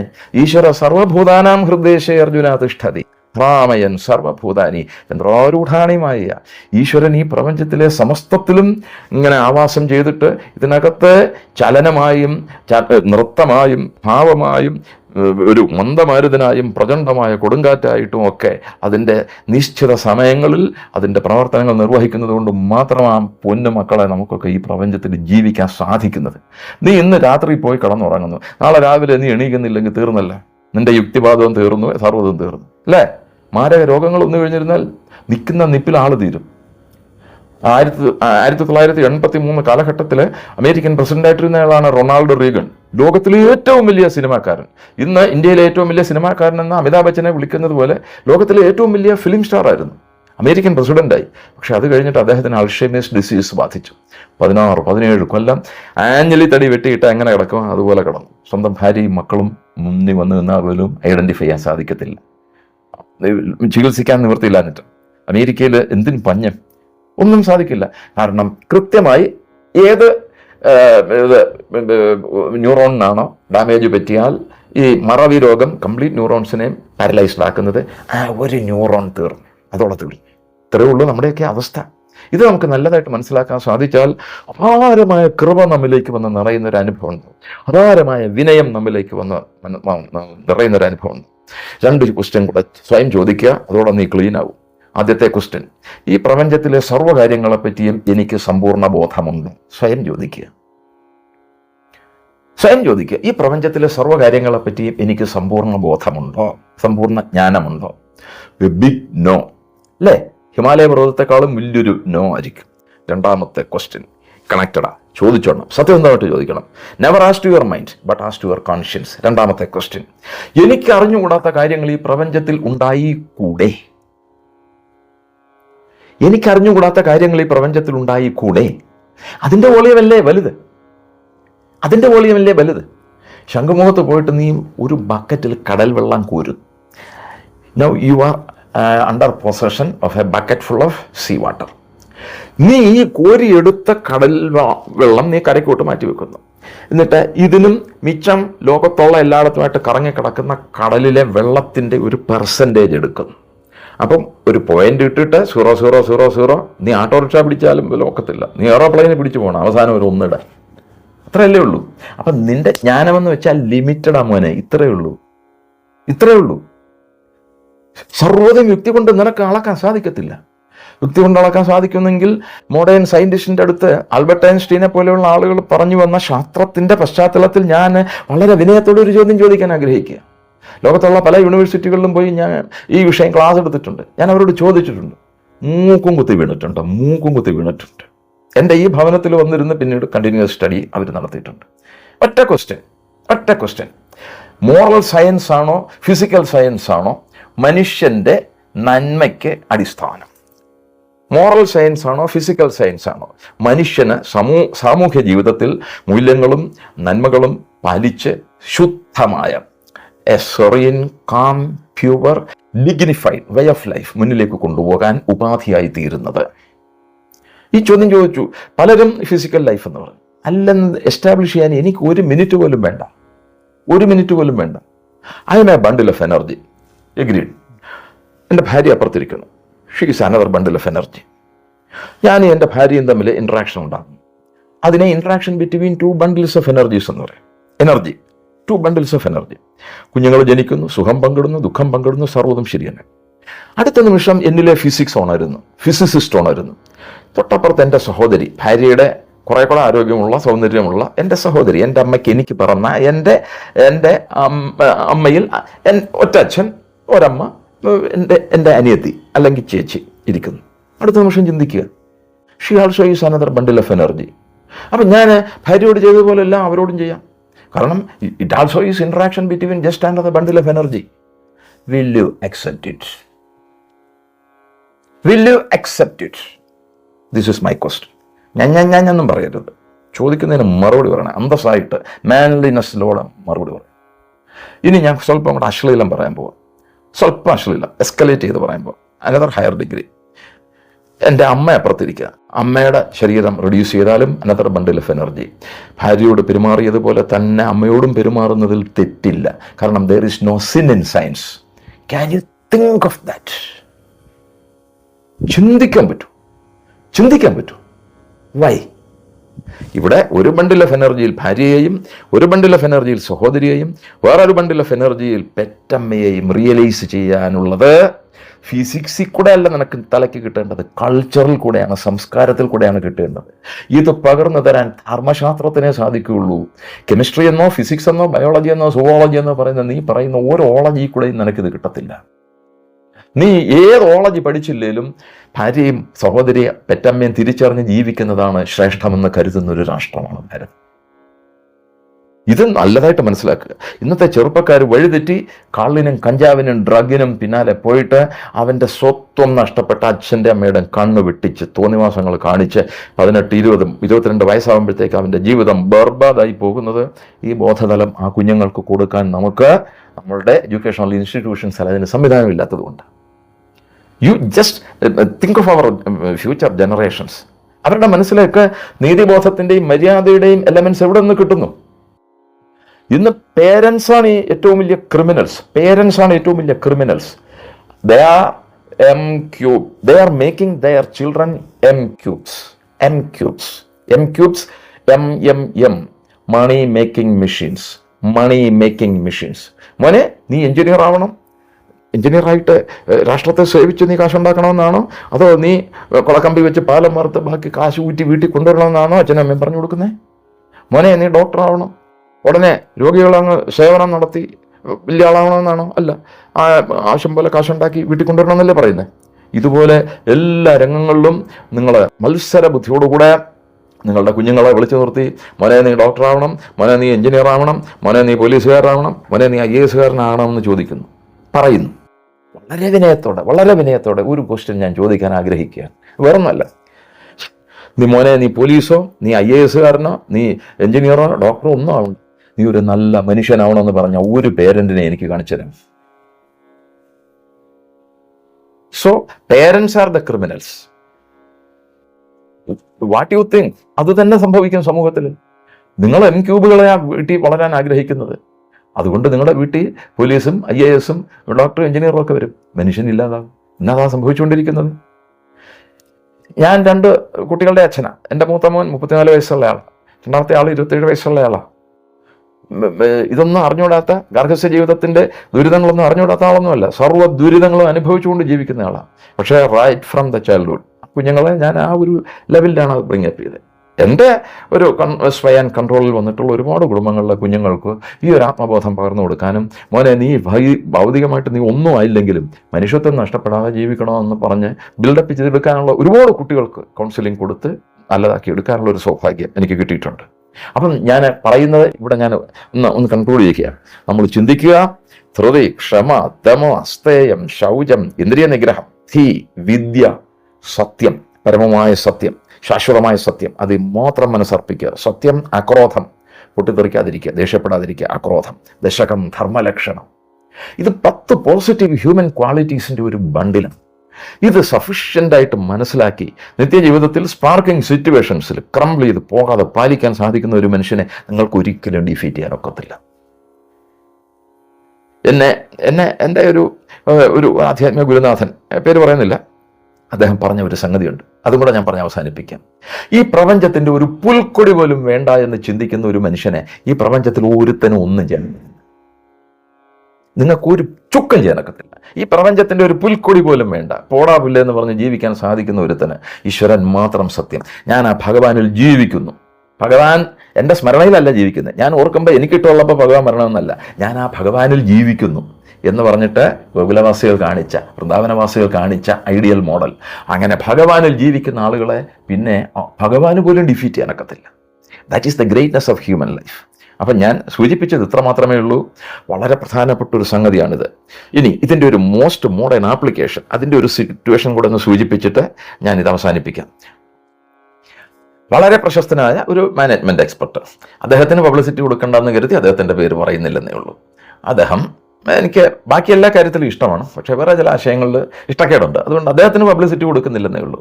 അദ്ദേഹമായിട്ട് പലയിടത്ത് വെച്ച് ഇന്ത്യയിലെ പ്രധാനപ്പെട്ട പല വേദികളിലും വെച്ച് കാണാൻ അവസരം ഉണ്ടായിട്ടുണ്ട്. അവസാനം ഞങ്ങളൊരു 15 വർഷം കഴിഞ്ഞിട്ട് കൽക്കട്ടയിൽ വെച്ച് കാണുന്നു. കണ്ടപ്പോൾ അദ്ദേഹം എന്നോട് പറഞ്ഞൊരു സംഗതി എനിക്ക് വലിയ സന്തോഷം പകർന്നു. വേറൊന്നുമല്ല, Hari, now you are going to have a virtuous level of future. ഞാൻ പറഞ്ഞു, എനിക്കൊന്നും മനസ്സിലായില്ല. അതെ, വെർട്ടിക്കൽ മാനേജ്മെൻറ്റും ഹൊറിസോണ്ടൽ മാനേജ്മെൻറ്റും ക്യാമറ മാനേജ്മെൻറ്റും സർവ്വതും ഫെയിലായിടത്ത് ഇന്ന് ഇൻ്റർനാഷണൽ ലെവലിൽ ഇന്ത്യൻ വാല്യൂസ് ആൻഡ് എത്തോസിലേക്ക് തിരിഞ്ഞിട്ട് ധർമ്മ ബേസ്ഡ് മാനേജ്മെൻറ്റ് ഭാവിയിൽ ശക്തിപ്പെട്ടു വരാൻ പോകും. പറഞ്ഞു, സാറേ എനിക്കൊന്നും മനസ്സിലായില്ല, അങ്ങ് what is the implication? Dharma based management, vertical management, horizontal management, level jumping, തേങ്ങാക്കൊല എന്നൊക്കെ പറഞ്ഞു എല്ലാം ഫെയിൽ ചെയ്തെടുത്ത് ഇന്ന് ഇപ്പോൾ ക്യാമറ മാനേജ്മെൻറ്റാണ് ഏറ്റവും ഇഫക്റ്റീവായിട്ട് നിൽക്കുന്നത്. പക്ഷേ ഈ ക്യാമറ മാനേജ്മെൻറ്റിന് ഒരു കുഴപ്പമുണ്ട്. ഈ ക്യാമറ ഇരിക്കുമ്പോൾ ബോസ് അവിടെ റൂമിലിരുന്ന് 16 ക്യാമറ ഇതിൽ കാണുന്നു. അതുകൊണ്ട് ബോസിനെ തന്തയ്ക്കും വിളിച്ചുകൊണ്ടാണ് ഇവിടെ ഇരുന്ന് ഫയൽ എഴുതുന്നത്, അല്ലേ? ഈ മുടിഞ്ഞവനൊന്ന് പോയായിരുന്നെങ്കിൽ എന്ന് ചിന്തിച്ചുകൊണ്ടാണ്, അല്ല അത് ആത്മാർത്ഥതയുടെ ഒന്നല്ല ജോലി ചെയ്യുന്നത്. ബോസ് ഇറങ്ങിയാൽ ഉടനെ ക്യാമറ എല്ലാം പൊളിയും ഇറങ്ങി പോവുകയും ചെയ്യും. എല്ലായിടത്തും ഇതാണ് നടക്കുന്നത്. പക്ഷേ ഇതിനകത്തൊരു ഭയങ്കരമായ മാറ്റം, change is going to happen all over the world. ഞാൻ ചോദിച്ചു, എന്താ സാർ അതിൻ്റെ ആ ഒരു സീക്രട്ട് പറയൂ, എന്നെ ഇങ്ങനെ കൊതിപ്പിച്ച് നിർത്തിയിട്ട് കാര്യമില്ലല്ലോ. സംഗതി പറഞ്ഞല്ല, ഈച്ച് ആൻഡ് എവരി ഫങ്ഷണറി അയാളുടെ മനസ്സിലേക്ക് വേറൊരു കൗണ്ടർ മെസ്സേജ് ഇട്ട് കൊടുക്കും. ആ മെസ്സേജ് എന്താണെന്ന് വെച്ചിരുന്നാൽ ഓരോ ഫംഗ്ഷണറിയെ കൊണ്ട് സ്വയം ചിന്തിപ്പിക്കുക. യെസ്, ഞാൻ 1,00,000 രൂപ ശമ്പളം വാങ്ങിക്കുന്ന ആളാണ്, അതുകൊണ്ട് ഇത്രയെങ്കിലും ജോലി ചെയ്യേണ്ടത് എൻ്റെ ധർമ്മമാണ്. എൻ്റെ ലെവൽ മാറിയത് കണ്ടോ? ഒരു സെക്കൻഡ് എടുത്തോ. ഞാൻ 1,00,000 രൂപ ഈ ഇൻസ്റ്റിറ്റ്യൂഷനിൽ നിന്ന് അല്ലെങ്കിൽ ഗവൺമെൻറ്റിൽ നിന്ന് അല്ലെങ്കിൽ ഫ്രം സംബടി ഞാൻ ശമ്പളം വാങ്ങിക്കുന്നയാളാണ്, അതുകൊണ്ട് ഇത്രയെങ്കിലും ജോലി ചെയ്യേണ്ടത് എൻ്റെ ധർമ്മമാണ് എന്ന് ചിന്തിക്കുന്ന ഒരു ലെവലിലേക്ക് ഈ ഫംഗ്ഷണറീസിൻ്റെ മനസ്സിലേക്ക് ധർമ്മ ബേസ്ഡ് മാനേജ്മെൻറ്റ്. എന്താ ധർമ്മം? ഈ 10 പോസിറ്റീവ് ഹ്യൂമൻ ക്വാളിറ്റീസ്: ധൃതി, ക്ഷമ, ദമം, അസ്തേയം, ശൗചം, ഇന്ദ്രിയ നിഗ്രഹം, ധീ, വിദ്യ, സത്യം, അക്രോധം. അക്രോധം പാലിക്കുന്ന ഒരുത്തൻ്റെ അടുത്ത് വെളിയിൽ നിന്നൊരു പാവപ്പെട്ടവൻ വന്നൊരു കാര്യം ചോദിച്ചാൽ പൊട്ടിത്തെറിക്കത്തില്ല, മര്യാദയ്ക്ക് പറഞ്ഞു കൊടുക്കും. ഇന്നതല്ല, എല്ലാം പാച്ചപ്പല്ലേ. ഇതിൻ്റെ മറുവശം പറഞ്ഞാൽ 34 വർഷം സെക്രട്ടറിയേറ്റിൽ ഇരുന്ന് ഫയൽ എഴുതിയ ഓഫീസറാണ് ഞാൻ കണ്ടിട്ടുണ്ട് എൻ്റെ ജൂനിയേഴ്സും സീനിയേഴ്സും കിടന്ന് കളിക്കുന്നത്. ഞാൻ ഏകാന്തതയിലൊക്കെ പലരെയും വിളിച്ചു നിർത്തി ഊരിച്ച് അവൻ്റെ തൊലി ഊരി ചവിട്ടി പട്ടിക്കിട്ട് എറിഞ്ഞു കൊടുത്തിട്ടുണ്ട്. അത് വേറെ കാര്യം. സൂചിപ്പിച്ചത് ഇത്ര മാത്രമേ ഉള്ളൂ: ധർമ്മ ബേസ്ഡ് മാനേജ്മെൻറ്റ്. അപ്പോൾ ഇത് വീട്ടിലും വരുന്നു, നാട്ടിലും വരുന്നു, ഹോസ്പിറ്റലിലും വരുന്നു. ഒരു ഡോക്ടർ ധർമ്മ ബേസ്ഡ് മാനേജ്മെൻറ്റ്, അത് ഹൃദയത്തിൽ സൂക്ഷിക്കുന്ന ഒരു ഡോക്ടർ എത്ര അവൻ്റെ ക്ഷമ പിഞ്ചിപ്പോകുന്ന ഒരു സമയത്ത് നിൽക്കുമ്പോഴും ലാസ്റ്റ് പേഷ്യൻറ്റിനോടും ഫസ്റ്റ് പേഷ്യൻറ്റിനോടും കാണിച്ച ക്ഷമയും സ്നേഹവും മനുഷ്യത്വവും കാണിക്കാൻ ഞാൻ ബാധ്യസ്ഥനാണ്. I'm obliged to do that. എൻ്റെ ധർമ്മമാണതെന്ന് ചിന്തിക്കുന്നു. തിരുവനന്തപുരത്ത് നിന്ന് കോഴിക്കോട് വരെ ഒരു ബസ് ഓടിക്കുന്നു ഒരു ഡ്രൈവർ. തിരുവനന്തപുരത്ത് നിന്ന് ഓടിക്കുമ്പോൾ എത്രമാത്രം ശ്രദ്ധ റോഡിൽ കാണിക്കുന്നു, അതേ ശ്രദ്ധ തന്നെ കോഴിക്കോട് ഡിപ്പോയിൽ വണ്ടി കൊണ്ട് കയറ്റുന്ന സമയം വരെ പുലർത്തിയേ പറ്റൂ. ഏറ്റക്കുറച്ചിൽ പാടില്ല. വന്നുപോയ ആക്സിഡന്റ് ഉറപ്പല്ലേ? ട്രിവാൻഡ്രം ഇന്റർനാഷണൽ ലെവലിൽ നിന്ന് ടേക്ക് ഓഫ് ചെയ്യുന്ന ഒരു എയർക്രാഫ്റ്റ് സിംഗപ്പൂർ ഷാങ്ങി ഇന്റർനാഷണൽ എയർപോർട്ടിൽ ലാൻഡ് ചെയ്യുന്നു. ആ ടൈം വരെ അയാൾ ഒരേ ലെവൽ വിജിലൻസ് ആൻഡ് ഡിലിജൻസ് കാണിച്ചെങ്കിൽ ആ എയർക്രാഫ്റ്റ് അവിടെ എത്തുള്ളൂ. എൻ്റെ ധർമ്മമാണ്, എൻ്റെ ധർമ്മമാണ്. അതുപോലെ പാവപ്പെട്ട ഒരുത്തൻ കൂലിപ്പണിക്ക് പോകുന്നു. അവൻ 1000 രൂപ കൂലി ഒരു ദിവസം വൈകിട്ട് മണ്ണ് വെട്ടി കിട്ടിയാൽ ഇത് കൊണ്ടുവന്ന് കള്ള് ഷാപ്പിൽ അടച്ചിട്ട് ഓടെ കിടക്കാനല്ല. അത് എൻ്റെ ധർമ്മമല്ല. എൻ്റെ ധർമ്മം ഈ സമ്പത്ത് കൊണ്ടുപോയി എൻ്റെ ഭാര്യയ്ക്കും കുഞ്ഞുങ്ങൾക്കും വേണ്ട സംഗതികൾ കൊടുക്കുക എന്നുള്ളതാണ്. അപ്പം വലിയ ടോപ്പ് AC റൂമിലിരിക്കുന്ന മാനേജ്മെന്റ് എക്സ്പെർട്ടിനോ അല്ലെങ്കിൽ ഡിപ്പാർട്ട്മെന്റ് സെക്രട്ടറിക്കോ മന്ത്രിക്കോ അല്ലെങ്കിൽ എയർക്രാഫ്റ്റ് പൈലറ്റിനോ ബസ് ഓടിക്കുന്ന ഡ്രൈവർക്കോ മാത്രമല്ല, പാടത്തും പറമ്പിലും പണിയെടുക്കുന്ന പാവപ്പെട്ടവന്റെ മനസ്സിൽ പോലും ഈ ധർമ്മ ബേസ്ഡ് മാനേജ്മെന്റ് നമുക്ക് അതിൻ്റെ എലമെന്റ്സ് ഇട്ടുകൊടുക്കാൻ സാധിച്ചാൽ ധർമ്മം പുലരും. വ്യക്തിയുടെ ലെവലിൽ ധർമ്മം പുലരുന്നതിൻ്റെ ടോട്ടാലിറ്റിയാണ് സമൂഹത്തിന്റെ ധർമ്മത്തിന്റെ ടോട്ടൽ ക്വാണ്ടം. ഞങ്ങൾ ധർമ്മമൊന്നും പാലിക്കത്തില്ല, ഞങ്ങളോടെല്ലാവരും ധർമ്മം പാലിക്കണമെന്ന് ചിന്തിക്കുന്നിടത്ത് 50% പോലും ഇല്ല. ഞാൻ 5000 രൂപ ഒരുത്തൻ്റെ കയ്യിൽ നിന്ന് വാങ്ങിച്ചാൽ എനിക്ക് ഇഷ്ടമുണ്ടെങ്കിൽ തിരിച്ചു കൊടുക്കും എന്ന് ചിന്തിക്കുന്നിടത്ത് ധർമ്മം പോയി. അയാൾ എന്നോട് സ്നേഹപൂർവ്വം തന്നു, അത് അയാൾ പാലിച്ച ധർമ്മം. ധർമ്മത്തിനെ ഞാൻ അധർമ്മം കൊണ്ട് നേരിടുമ്പോൾ സമൂഹത്തിൻ്റെ റിലേഷൻസ് പിഞ്ച് ചെയ്ത് പോകും. അതുണ്ടാവാൻ പാടില്ല. സൽക്കർമ്മങ്ങൾ ചെയ്യാനുള്ള മോട്ടിവേഷൻ ഉണ്ടാകും. അതെവിടെ നിന്നുണ്ടാവും? ഒറ്റ സംഗതി. എനിക്ക് എൻ്റെ അച്ഛൻ്റെ കണ്ണ് വെട്ടിക്കാം, അമ്മയുടെ കണ്ണ് വെട്ടിക്കാം, ഭാര്യയുടെ കണ്ണ് വെട്ടിക്കാം, നാട്ടുകാരെ വഞ്ചിക്കാം, ആരെ വേണേലും പറ്റിക്കാം. ദൈവത്തിൻ്റെ കണ്ണ് വെട്ടിക്കാൻ ഒക്കില്ല എന്നൊരു ബോധം ഹൃദയത്തിലുണ്ടായിക്കഴിഞ്ഞാൽ ആ വ്യക്തിക്ക് അധർമ്മം ചെയ്യാൻ പറ്റില്ല സഹോദര. He cannot go wrong. ഇനി ദൈവം ഉണ്ടോ ഇല്ലയോ എന്നുള്ളതൊരു വിഷയമാക്കണ്ട. ദൈവം ഇല്ല എന്ന് തന്നെ വിചാരിക്കുക. ദൈവം ഇല്ല എന്ന് വിശ്വസിക്കുന്നവനൊരു ഗുണമുണ്ട്. പിന്നെ ലോകത്ത് ആരും ഒന്നും അറിയുന്നില്ലല്ലോ, എനിക്ക് ഇഷ്ടമുള്ളത് പോലെയൊക്കെ ചെയ്യാം. നേരെ മറിച്ച് ദൈവം ഉണ്ട് എന്ന് ചിന്തിക്കുന്ന ഒരു വ്യക്തിയെ സംബന്ധിച്ചിടത്തോളം ഹി കനോട്ട് ഗോ റോങ്. കാരണം ആരുടെ കണ്ണ് വെട്ടിച്ചാലും ദൈവത്തിൻ്റെ കണ്ണ് വെട്ടിക്കാൻ ഒക്കത്തില്ല എന്ന ചിന്ത മനസ്സിലുള്ളവനാണോ സമൂഹത്തിന് നന്മ ചെയ്യുന്നത്? അതോ ഒരു കുഴപ്പമില്ല, എന്ത് തോന്നിവാസവും കാണിച്ചോ ദൈവമൊന്നും ഇല്ല എന്ന് പറയുന്നവനാണോ സമൂഹത്തിന് നന്മ ചെയ്യുന്നത്? You should compare in between. ഇത് ലോജിക്കല്, അല്ലാതെ ഇല്ലോജിക്കലായിട്ട് ഒരു കാര്യവും ഞാൻ പറയുന്നില്ല. ഇവിടെ മതം പ്രശ്നമല്ല, ജാതി പ്രശ്നമല്ല, വംശീയത, ദേശീയത ഒന്നും പ്രശ്നമല്ല. Rise up to your conscience. Now you are living below the mind level. You conquer the mind level and live up to the conscience level. ആ ലെവലിൽ എത്തിക്കഴിഞ്ഞിരിക്കുന്ന ഒരു മനുഷ്യനെ നിങ്ങൾക്ക് ഒരു പുല്ലും ചെയ്യാനൊക്കത്തില്ല, ഒരു ചുക്കും ചെയ്യാനൊക്കത്തില്ല. കോൺഷ്യൻസ് ലെവലിൽ ജീവിക്കുമ്പോൾ നമ്മൾ ഈശ്വരനല്ല ജീവിക്കുന്നത്. Live in the god. പ്രധാനത്തിലെ ഉദാഹരണം. അതിനപ്പുറം ഈ ഒരു പുസ്തകത്തിൽ എന്നെ ഇത്രയും ഹൃദയത്തെ സ്പർശിച്ച ഒരു അനുഭവം ഉണ്ടായിട്ടില്ല. Leave in God. Live in God means live in dharma, live in goodness, live in charity, live in all positive and virtuous levels of expression. അപ്പം ഇത് ഒരു പാപമാണ് ആണോ? അല്ല. അപ്പോൾ ലോകത്ത് ഏത് രാഷ്ട്രത്തിലുള്ള എവിടെ ജനിച്ചിട്ടുള്ള ആൾക്കും ഈശ്വരവിശ്വാസിയോ നിരീശ്വരവാദിയോ ആരോ ആയിക്കോട്ടെ, ആണോ പെണ്ണോ ഭേദമില്ലാതെ എല്ലാവർക്കും അപ്ലൈ ചെയ്യാവുന്ന ഒരു ഗോൾഡൻ റൂളാണ് a dharmic way of life. ഇത് പുലർത്തുന്നിടത്ത് പിന്നെ അധർമ്മത്തിന് അവിടെ സ്ഥാനമില്ല. ധർമ്മമാണ് പുലർത്തുന്നത്. ബ്രൈറ്റായിട്ട് ലൈറ്റ് നിൽക്കുന്നിടത്ത് ഇരുട്ടിന് വരാൻ പറ്റത്തില്ല. അപ്പോൾ എൻ്റെ ഇന്നത്തെ ഒരു ഹംബിൾ സബ്മിഷൻ ഇത്ര മാത്രമേ ഉള്ളൂ. ക്യാച്ച് ഹോൾഡ് ഓഫ് ധർമ്മം പെട്ടെന്ന് വരത്തില്ല. ധർമ്മത്തിൻ്റെ പ്രത്യേകത ഓടിച്ചിട്ട് പിടിച്ചാലേ അത് വരത്തുള്ളൂ. അധർമ്മം നമ്മിലേക്ക് എരച്ചു കയറി വരും. ധർമ്മത്തെ ഓടിച്ചിട്ട് പിടിക്കേണ്ടി വരും. ഓടിച്ചിട്ട് പിടിച്ചാൽ just embrace it, never let it go. അതങ്ങനെ അങ്ങോട്ടും എംബ്രൈസ് ചെയ്ത് അങ്ങോട്ട് പിടിച്ചു കഴിഞ്ഞിരുന്നാൽ കുറേ കഴിയുമ്പോൾ നമ്മൾ അതിലേക്ക് അങ്ങ് മെർജ് ചെയ്ത് പിന്നെ ധർമ്മം മാത്രമേ നിൽക്കൂ. നമ്മൾ അവിടെ പിന്നെ വേണ്ട. Let that dharma prevail. ധർമ്മ തണലിൽ ജീവിക്കാൻ സാധിക്കും. അല്ലാതെ ഒരു പൊന്നുമോൻ്റെയും ഒരു ഗ്ലോറിഫിക്കേഷനും കൊണ്ട് ഒരു ചുക്കും ഇവിടെ ചെയ്യാൻ പറ്റത്തില്ല. മാത്രവുമല്ല, ഇതിനെല്ലാം നേ എന്ന് നിഷേധിച്ച് നടക്കുന്നവനെല്ലാം രാത്രി പോയി അടുത്ത ദിവസം പെണ്ണുമ്പിള്ള എടുത്ത് നീ ഏത് അമ്പലത്തിൽ പോകണമെന്ന് ലിസ്റ്റ് കൊടുത്ത് ഇങ്ങനെ വിചാരിക്കുക. ഒരു മുഖ്യമന്ത്രി സനാതന ധർമ്മം ഉച്ചാടനം ചെയ്യണമെന്ന് പറഞ്ഞിട്ട് മോനെ അങ്ങോട്ട് വിടുന്നു. എന്നിട്ട് ഗുരുവായൂരപ്പന് സ്വർണ്ണ കിരീടം കൊണ്ട് ഗുരുവായൂരോട്ട് അച്ചയം വിടുന്നു. ഇവൻ എവിടെയാണ് നിൽക്കുന്നത്? രണ്ടും ഒരു വീട്ടിൽ നിന്നില്ലേ പോന്നു അല്ലേ? അപ്പൊ ഇതുപോലത്തെ കോൺട്രഡിക്ഷൻസ്, ദ്വന്ദ്ങ്ങൾ മനസ്സിൽ കിടന്ന കുറ്റബോധം കൊണ്ട് തിളക്കിയാണ് നിരീശ്വരവാദി, യുക്തിവാദി. നേരെ മറിച്ച് ഒറ്റ പ്ലെയിൻ ഓഫ് ലൈഫ് അങ്ങനെയുള്ളവന് മനസ്സമാധാനമായിട്ട് ജീവിക്കാൻ പറ്റും. മറ്റേത് എപ്പോഴും രണ്ട് മുഖമായിരിക്കും. രണ്ട് മുഖം ദ്വന്ദ്വത്തിൻ്റെ ലക്ഷണം. ദ്വന്ദ്വം ആത്മവിശ്വാസമില്ലായ്മയുടെയും ആത്മവഞ്ചനയുടെയും ലക്ഷണം. നേരെ മറിച്ച് ഒറ്റ മുഖമേ ഉള്ളൂ. മനസ്യേകം വചസ്യേകം കർമ്മണ്യേകം മഹാത്മന. മനസ്യന്യം വചസ്യന്യം കർമ്മണ്യന്യം ദുരാത്മന. മനസ്യേകം വചസ്യേകം കർമ്മസ്യേകം മഹാത്മന. മഹാത്മാക്കളുടെ ലക്ഷണം അതാ. മനസ്സിലൊന്ന്, അത് തന്നെ പറയും കർമ്മത്തിൽ. മനസ്യേകം വചസ്യേകം, അത് വാക്കിൽ വരും. കർമ്മണ്യേകം. അപ്പം മനസ വാച കർമ്മണ ഒന്നേ വരത്തുള്ളൂ. അതേസമയം മനസ്യന്യം, മനസ്സിലൊന്ന് ചിന്തിക്കും, അതിൽ നിന്ന് വ്യത്യസ്തമായ ഒന്നായിരിക്കും വാക്കിൽ വരുന്നത്. മനസ്യന്യം വചസ്യന്യം കർമ്മണ്യന്യം ദുരാത്മന. അപ്പോൾ ഇതിൽ ഏത് വേണമെന്ന് നമ്മൾ തീരുമാനിച്ചോളൂ. Whether to take the ascending order of the +1 +2 +3 +infinity വരെ വളരാൻ മനുഷ്യന് മാത്രമേ പ്രപഞ്ചത്തിൽ സാധിക്കൂ. കന്നാലിക്ക് സാധിക്കില്ല, കുതിരയ്ക്കോ പട്ടിക്കോ ആനയ്ക്കോ സാധിക്കത്തില്ല. മനുഷ്യന് മാത്രമേ സാധിക്കൂ. അത്ര ഗോൾഡൻ ലൈഫാണ്.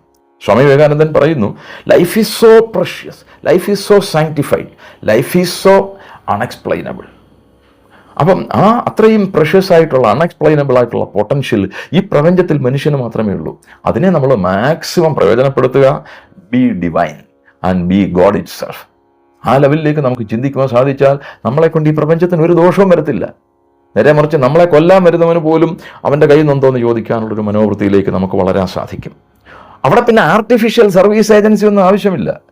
സർവീസ് എന്ന് പറയുന്നത് ഇറ്റ് കംസ് ഫ്രം വിത്തിൻ. അല്ലാതെ ഇൻകം ടാക്സുകാരെയും മറ്റേ ഗവൺമെൻറ്റിനെയും ബോധിപ്പിക്കാൻ വേണ്ടി കളക്കണക്കുണ്ടാക്കുന്നതല്ല സർവീസ്. സർവീസ് എന്ന് വെച്ചിരുന്നാൽ ഇറ്റ് കംസ് ഫ്രം വിത്തിൻ. അതിന് പിന്നെ യാതൊരു എക്സ്പ്ലനേഷനും ആവശ്യമില്ല. അപ്പം ഈശ്വര സർവഭൂതാനാം ഹൃദയശേ അർജുന തിഷ്ഠതി ഭ്രാമയൻ സർവഭൂതാനി ദ്രാരൂഢാണിമായ. യന്ത്രത്തിനകത്ത് കയറിയിരുന്ന യന്ത്രചാലകൻ എങ്ങനെയാണോ യന്ത്രത്തെ നയിക്കുന്നത്, അതുപോലെ ഈ പ്രപഞ്ചത്തിൻ്റെ അണോരണീയാൻ മഹതോ മഹീയാൻ ആത്മാസ്യ ജന്തോർന്ന ഹിതംഗിഹായ. സ്മാളർ ദാൻ ദ സ്മാളസ്റ്റ് എന്ന് പറയുന്നതിനകത്തും ലാർജർ ദാൻ ദ ലാർജസ്റ്റ് എന്ന് പറയുന്നതിനകത്തും ഒറ്റ ശക്തി മാത്രമാണ് ചാലകശക്തിയായിട്ട് പ്രവർത്തിക്കുന്നത്. അതിനെയാണ് സർവേശ്വര ചൈതന്യം എന്ന് നമ്മൾ മനസ്സിലാക്കാൻ സാധിക്കുന്നത്. അതിൻ്റെ ഡിക്ഷൻസ്, അതുമായിട്ട് ജീവിക്കുക, അതിൽ ജീവിക്കുക. There is no difference between divine way of life and human way of life. അപ്പം അത് നമുക്ക് ബിൽഡപ്പ് ചെയ്യാൻ മോട്ടിവേഷൻ ഇവിടുന്ന് തന്നെ കിട്ടുള്ളൂ. അതിന് നമുക്ക് ശരീരത്തെ ഉപാധിയാക്കി എടുക്കുക. ഈ പ്രപഞ്ചത്തിൽ എന്തൊക്കെ കാണുന്നു അതിനെ മൊത്തവും നമ്മുടെ ഈ ടാർഗറ്റ് അച്ചീവ് ചെയ്യാനുള്ള പൊട്ടൻഷ്യൽ ടൂൾസ് ആക്കി മാറ്റിയെടുക്കുക. നേരെ മറിച്ച് ഒരു പെസിമിസ്റ്റിക് വേ ഓഫ് അപ്രോച്ചിൽ പോയാൽ സർവ്വതിനോടും ദേഷ്യം വരും, സർവ്വതും നമ്മളെക്കാളും താഴ്ന്ന അവസ്ഥയിലേക്ക് പോകും. ലോകത്ത് ഏറ്റവും കൂടുതൽ അഹങ്കാരികൾ ഒരു ക്ലസ്റ്ററായിട്ട് ജീവിക്കുന്നത് കേരളത്തിലാണെന്നുള്ളത് നാട്ടുകാർക്ക് മൊത്തം അറിയില്ല. അപ്പോൾ ഈ അഹങ്കാരികളുടെ കൂട്ടത്തിൽ പെടണോ, സാത്വികരായ ധാർമ്മികരായ മര്യാദയുള്ള മനുഷ്യരുടെ കൂട്ടത്തിൽ പെടണോ? What yourself, decide yourself. അതോടുകൂടെ നമ്മുടെ ജോലി തീരും. അപ്പം തീർച്ചയായിട്ടും അതിന് നമ്മിലെ എല്ലാ പോസിറ്റീവ് എലമെൻസിനെയും ആക്ടിവേറ്റ് ചെയ്തിട്ട് ജീവിതത്തെ പ്രസന്നമായി കാണാനും ജീവിതത്തെ ഈശ്വരോന്മുഖമാക്കി കൊണ്ടുപോകാനും ലിവ് ഇൻ ഗോഡ് ആ ഒരു കൺസെപ്റ്റ് ഉറപ്പിക്കുവാനും സാധിച്ചാൽ തീർച്ചയായിട്ടും അതൊരു ശ്രേഷ്ഠാനുഭവത്തിൻ്റെ പാതയായിരിക്കും എന്നാണ് എൻ്റെ വളരെ വിനീതമായ അഭിപ്രായം. എല്ലാവർക്കും വിനീതമായ നമസ്കാരം. ഒരു സംശയം കൂടി ചോദിച്ചു. ധർമ്മം, അർത്ഥം, കാമം, മോക്ഷം എന്ന് നമ്മൾ കേട്ടിട്ടുണ്ട്. അപ്പം അത് ഒരു സാധകന്റെ വ്യൂ പോയിന്റ്, അല്ലെങ്കിൽ സാധകൻ ഏത് രീതിയിലാണ് ഇതിനെ കാണേണ്ടത്? ശരി, വളരെ മനുഷ്യൻ്റെ ഒബ്ജക്റ്റീവ് ഓഫ് ലൈഫിലേക്ക് നമ്മളെ ഫുൾ ട്യൂൺ ചെയ്യുന്ന ഒരു കൺസെപ്റ്റാണ് പുരുഷാർത്ഥം എന്ന് പറയുന്നത്. നമ്മൾ ഒരു സ്കൂളിൽ ചെല്ലുന്നു, ഞാൻ എൻ്റെ ഒരു എക്സ്പീരിയൻസ് പറഞ്ഞിട്ട് ഇതിലേക്ക് പോകും. സ്കൂളിൽ ചെല്ലുന്നു, കുട്ടികളിങ്ങനെ ഇരിക്കുന്നു. കോളേജുകളിലും യൂണിവേഴ്സിറ്റികളിലൊക്കെ പോയി ഞാൻ പരിശോധിച്ച് നോക്കിയിട്ടുള്ള ഒരു സംഗതിയാണ്. What is the objective of your life? എന്താണ് ജീവിതത്തിൻ്റെ ലക്ഷ്യം? ഒരു കുട്ടി പറയും I want to be a technocrat, വേറൊരുത്തൻ പറയും I want to be a financial expert, വേറൊരുത്തൻ പറയും I want to be an administrator, വേറൊരുത്തൻ പറയും I want to be a scientist. ഇങ്ങനെ കുട്ടികൾ ഓരോ കാഴ്ചപ്പാട് പറയും. ഇതെല്ലാം മോട്ടിവേറ്റഡാണ്. ഇതെല്ലാം കുക്കടപ്പ് ഐഡിയാസ് ഈ കുഞ്ഞുങ്ങളുടെ തലയ്ക്കകത്ത് ഇട്ട് കൊടുത്തിട്ട് നമ്മൾ പറയുമ്പോൾ പറയുന്നതേ ഉള്ളൂ. അപ്പം ഇവരുടെ ഒന്നും ഹാർട്ട് ഓഫ് ഹാർട്ടിൽ തട്ടി നിന്നും വരുന്നതല്ല. ഇനി ഹൗ വി അപ്രീഷിയേറ്റ് ഇറ്റ്. ഇതെല്ലാം പറഞ്ഞു. എന്നിട്ട് ഞാൻ ചിലയിടത്ത് സീനിയർ കുട്ടികളാണെങ്കിൽ ഞാൻ അവരെ വെള്ളം കുടിപ്പിക്കാൻ തിരിച്ചൊരു സംഗതി, I'm very sorry, I'm really sorry, എന്നിട്ട് I'm fed up with your replies answers. അപ്പോൾ കുട്ടികൾ റാറ്റ ടെൻഷനിലിരിക്കും. ഇത് all of you disappointed me terribly എന്നൊക്കെ പറഞ്ഞ് ഒരു ബഹളമൊക്കെ കളിക്കുന്നുണ്ട്. അപ്പോൾ അവർ കുട്ടികൾ കുറേ കൂടി ഇങ്ങനെ, don't you feel ashamed of it? A person is coming and asking some question, you are telling nuisance, aren't you ashamed of telling all these things? ഈ കുട്ടികളെന്തോ വലിയ കുറ്റബോധം ചെയ്ത ഇപ്പം പിടിച്ച് ജയിലിടുമെന്നുള്ള മട്ടിൽ ഇങ്ങനെ നോക്കിയിരിക്കുമ്പോൾ ഞാനിത് ബോംബ് പൊട്ടിക്കുന്ന പോലെ അങ്ങ് പൊട്ടിക്കും. None of you told me I want to be a human being. എഴുന്നേറ്റ് നിന്നിട്ടുണ്ട് കുട്ടികൾ, എഴുന്നേറ്റ് നിന്നിട്ടുണ്ട്. യെസ്, എഴുന്നേറ്റ് നിന്നിട്ടുണ്ട്. I want to be a human being. എനിക്കിതൊന്നും ആയില്ലേലും വേണ്ടിയില്ല, എനിക്കൊരു നല്ല മനുഷ്യനാകണം എന്ന് നിങ്ങൾ ആർക്കും പറയാൻ സാധിച്ചില്ലല്ലോ. I'm really sorry. ചില കുട്ടികളുടെയൊക്കെ കണ്ണു പറയാൻ ഞാൻ കണ്ടിട്ടുണ്ട്. എന്നിട്ട് ഞാൻ ചെന്ന് അടുത്ത് നിന്നിട്ടും no, there is a concept in Indian system, ഭാരതീയ സംസ്കാരത്തിൽ മനുഷ്യൻ്റെ ജീവിതത്തിൻ്റെ ലക്ഷ്യത്തെപ്പറ്റി ഒരൊറ്റ ശ്ലോകമുണ്ട്. ആ ഒറ്റ ശ്ലോകത്തിൽ 32 അക്ഷരങ്ങൾ കൂടെ ഒരു മനുഷ്യൻ എന്താണ് നേടേണ്ടതെന്ന് അനുഷ്ടുപ്പ് വൃത്തത്തിലെ 32 അക്ഷരങ്ങളിൽ കൂടെ പറഞ്ഞു വെച്ചിട്ടുണ്ട്. അപ്പം അന്തം വിട്ടിരിക്കും. എന്നിട്ട് ഈ ശ്ലോകം ചൊല്ലും, പുരുഷാർത്ഥമേവ സാധവ്യം ധർമാർത്ഥ കാമമോക്ഷദം. പുരുഷാർത്ഥമേവ സാധവ്യം ധർമാർത്ഥ കാമമോക്ഷദം. ഒരു മനുഷ്യൻ അവൻ്റെ ജീവിതത്തിൽ നേടേണ്ടത് പുരുഷാർത്ഥം തന്നെയാണ്. എന്നിട്ട് പുരുഷാർത്ഥത്തിൻ്റെ എക്സ്പ്ലനേഷനാണ് വരി പറഞ്ഞു വെച്ചേക്കുന്നത്, ധർമാർത്ഥ കാമ മോക്ഷദം. ദം എന്ന വാക്കിന് വലിയ അർത്ഥമുണ്ട്. ദദാതി ഇതി ദം. എന്തിനാണോ ഒന്ന് വേറൊരാൾക്ക് കൊടുക്കാൻ പൊട്ടൻഷ്യൽ ഉള്ളത് അതിനെ മാത്രമാണ് ദം എന്ന് പറയുന്നത്. വാരി ദം എന്ന മേഘത്തിന് അർത്ഥം കൊടുത്തിരിക്കുന്നത്, വാക്ക് കൊടുത്തിരിക്കുന്നത് വാരി, വെള്ളത്തെ ദാനം ചെയ്യാൻ കഴിവുള്ളതുകൊണ്ടാണ്. അതുപോലെ മോക്ഷദം എന്ന് നമ്മൾ പറയത്തില്ലയോ, ഇന്ന കീർത്തനം ജില്ലയിൽ അത് മോക്ഷദം എന്ന് പറയുന്നത്, അത് മോക്ഷത്തെ ദാനം ചെയ്യാൻ പ്രാപ്തിയുള്ള. അതുപോലെ ധർമാർത്ഥ കാമ മോക്ഷദം, ധർമ്മത്തെയും അർത്ഥത്തെയും കാമത്തെയും മോക്ഷത്തെയും ദാനം ചെയ്യുവാൻ കപ്പാസിറ്റിയുള്ള സിംഗിൾ കൺസെപ്റ്റാണ് പുരുഷാർത്ഥം. ഇനി എന്താ പുരുഷാർത്ഥം എന്നുള്ള വാക്കിൻ്റെ ലിറ്ററിക്കൽ മീനിങ്? പുരുഷേണ അർത്ഥ്യതേ ഇതി പുരുഷാർത്ഥ. പുരുഷേണ അർത്ഥ്യതേ ഇതി പുരുഷാർത്ഥ. പുരുഷനാൽ അർത്ഥിക്കപ്പെട്ടതെന്ന് വെച്ചിരുന്നാൽ മസ്റ്റായിട്ടും പാലിക്കപ്പെടേണ്ടതെന്നാണ്. അല്ലാതെ അവിടെ യാതൊരു ഓപ്ഷനും ഇല്ല. പുരുഷനാൽ മസ്റ്റായിട്ടും പാലിക്കപ്പെടേണ്ടത്. നിങ്ങൾക്ക് ഒരു രാജ്യത്ത് നിന്ന് വേറെ രാജ്യത്ത് പോകണമെങ്കിൽ മസ്റ്റായിട്ടും ഒരു പാസ്പോർട്ട് വേണം, അല്ലേ?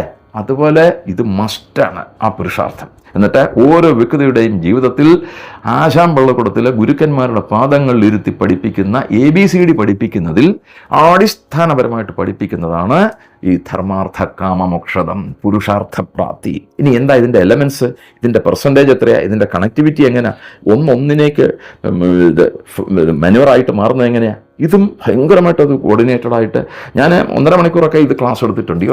ഈ 2 ലൈൻ വെച്ച് പുരുഷനാർത്ഥ്യതയും പുരുഷനാൽ അർത്ഥിക്കപ്പെടുന്നത് എന്ന് വെച്ചിരുന്നാൽ സ്ത്രീക്ക് വേണ്ട എന്നല്ല അർത്ഥം. അവിടെ ജനറലൈസ് ചെയ്ത് പുരുഷൻ എന്ന് പറഞ്ഞതേ ഉള്ളൂ. അപ്പോൾ സ്ത്രീ പുരുഷ ഭേദമന്യേ ഒരു മനുഷ്യനായിട്ട് ജനിക്കുന്നവൻ, ചിന്താശേഷിയുള്ള സർവ്വ മനുഷ്യരും അവരുടെ ജീവിതത്തിൽ പുരുഷാർത്ഥപ്രാപ്തിയാണ് ജീവിതത്തിൻ്റെ പ്രധാന ടാർഗറ്റ് എന്ന് പറയുന്നു. ഏവ എന്നൊരു വാക്ക് ഇതിനകത്ത് ആചാര്യന്മാർ കൊടുത്തിട്ടുണ്ട്. പുരുഷാർത്ഥമേവ, ഏവ ശബ്ദത്തിന് വലിയ ത്രഷ്ട, അത് തന്നെയാണ്, നത്തിങ് സെക്കൻഡ്, വേറെ ഒന്നില്ല. അപ്പോൾ പുരുഷാർത്ഥം തന്നെയാണ് ഒരു വ്യക്തി അയാളുടെ ജീവിതത്തിൽ നേടേണ്ടത്. എന്തൊക്കെയാ? ധർമ്മം, അർത്ഥം, കാമം, മോക്ഷം. ഇനി ധർമ്മത്തിൻ്റെ ഒരു വിശദീകരണം ഞാൻ നേരത്തെ തന്നിട്ടുണ്ടല്ലോ. അപ്പോൾ ദശലക്ഷണയുക്തമായ ധർമ്മം, അതിനേക്കാൾ ഒരു ജെന്റിൽമാൻലി ലെവലിൽ നമുക്ക് പിന്നെ അത് പറയാനില്ല. കർത്തവ്യബോധം എന്നെടുക്കാം, ധർമ്മമാണ്, ഇതെൻ്റെ ധർമ്മമാണ്. ഞാനൊരു അച്ഛനാണ്, എൻ്റെ ധർമ്മമാണ് എൻ്റെ വീട് പാലിക്കുക. എൻ്റെ വീട്ടിലെ അമ്മയുടെ ധർമ്മമാണ്, അമ്മ ധർമ്മം പാലിച്ചെങ്കിലേ വീട് നല്ലതായിട്ട് പോകും. വെറും 4 മക്കളുള്ള 4 പേരുള്ള ഒരു ഫാമിലിയുടെ ലക്ഷണം പറയാം. അച്ഛൻ്റെ ധർമ്മം പാലിക്കണം, അമ്മയുടെ ധർമ്മം പാലിക്കണം, മൂത്ത മകൻ്റെ ധർമ്മം പാലിക്കണം, മകളുടെ ധർമ്മം പാലിക്കണം.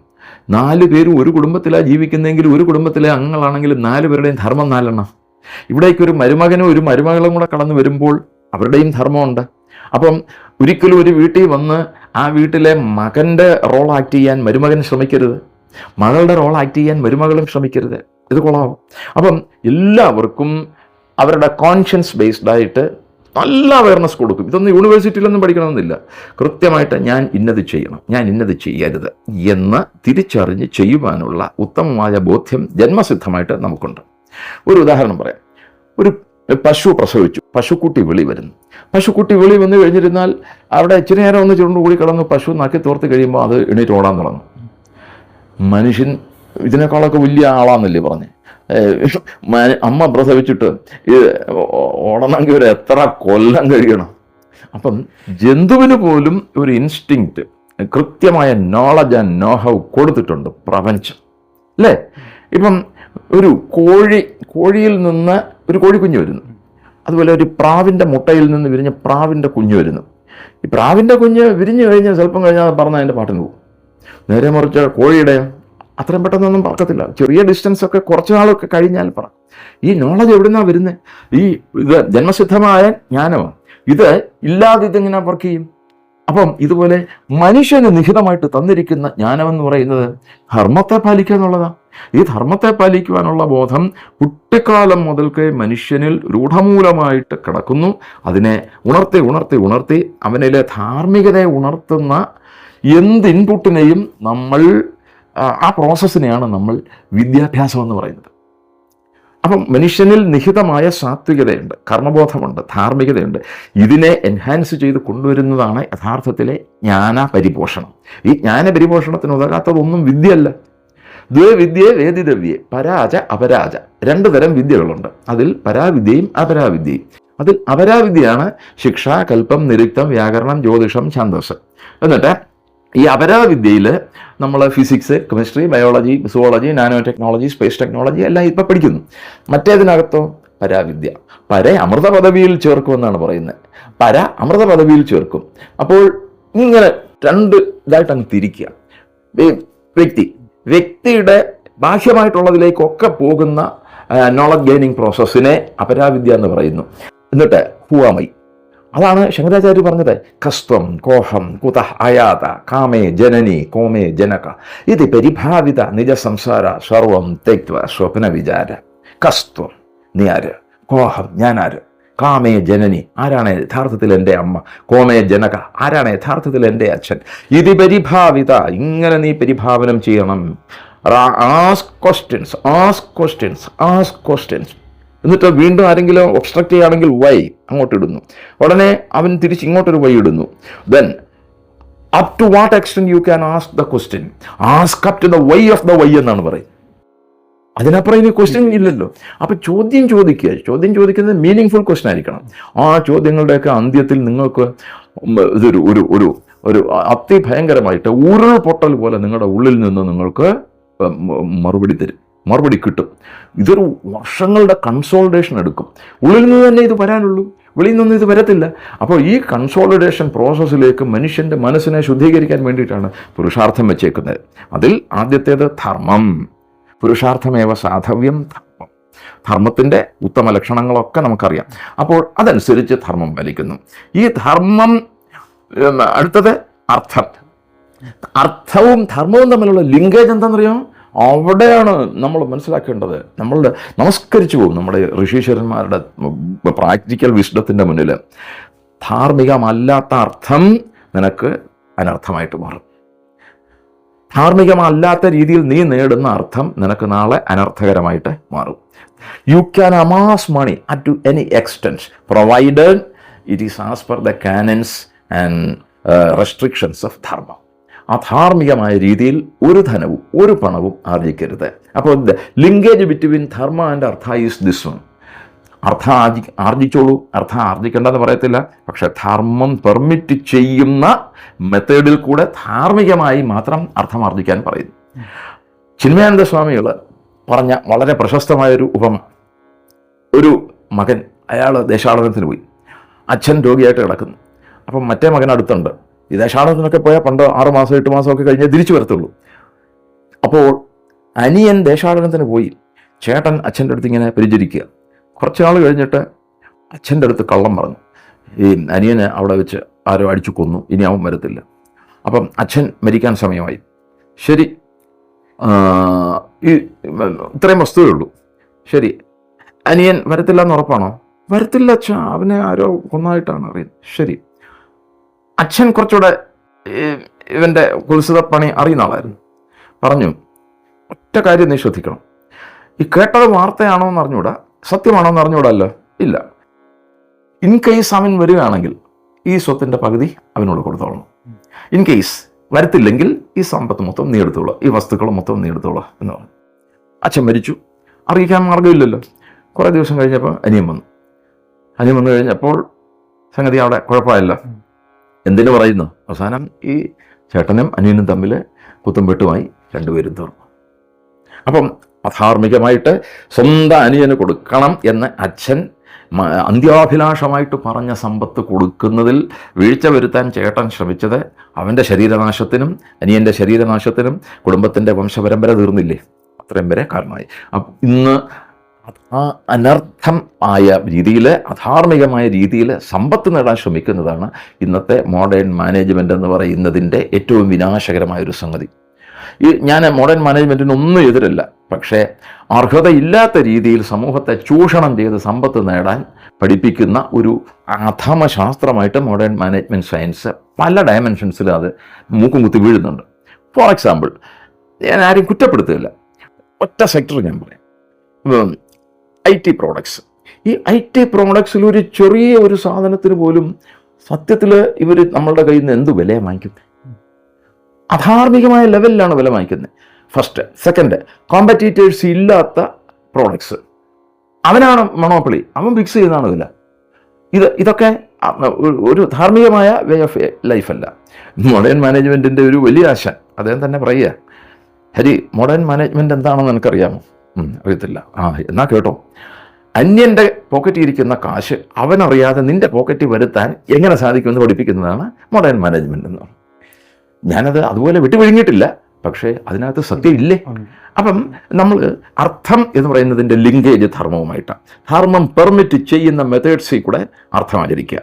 എന്നിട്ട് ഈ ധർമ്മവും അർത്ഥവും പെർമിറ്റ് ചെയ്യുന്ന എക്സ്റ്റെൻഡ് വരെ മാത്രം കാമം ആചരിക്കുക. വിത്തള ഡീപ്പർ ലെവലിലെ കൺട്രോളാണെന്ന് ആലോചിക്കണം. ധർമ്മവും അർത്ഥവും പെർമിറ്റ് ചെയ്യുന്ന മൊറാലിറ്റിക്ക് നിരക്കുന്ന കാമം മാത്രമേ നീ ആചരിക്കാൻ ശ്രമിക്കാവൂ. ഇപ്പോൾ ഒരുത്തൻ സ്റ്റാച്യൂവിൽ പോയി നിൽക്കുക ഉച്ചയ്ക്ക് 12 മണിക്ക്, അവൻ അന്നേരം ഒരു കാമം വരിക. കാമം മറന്നുമില്ല, ഉടുത്തിരിക്കുന്ന മുണ്ടഴിച്ച് തലയെ കെട്ടിയിട്ട് അവിടെ റോഡിൽ കിടന്ന് ഓടണം.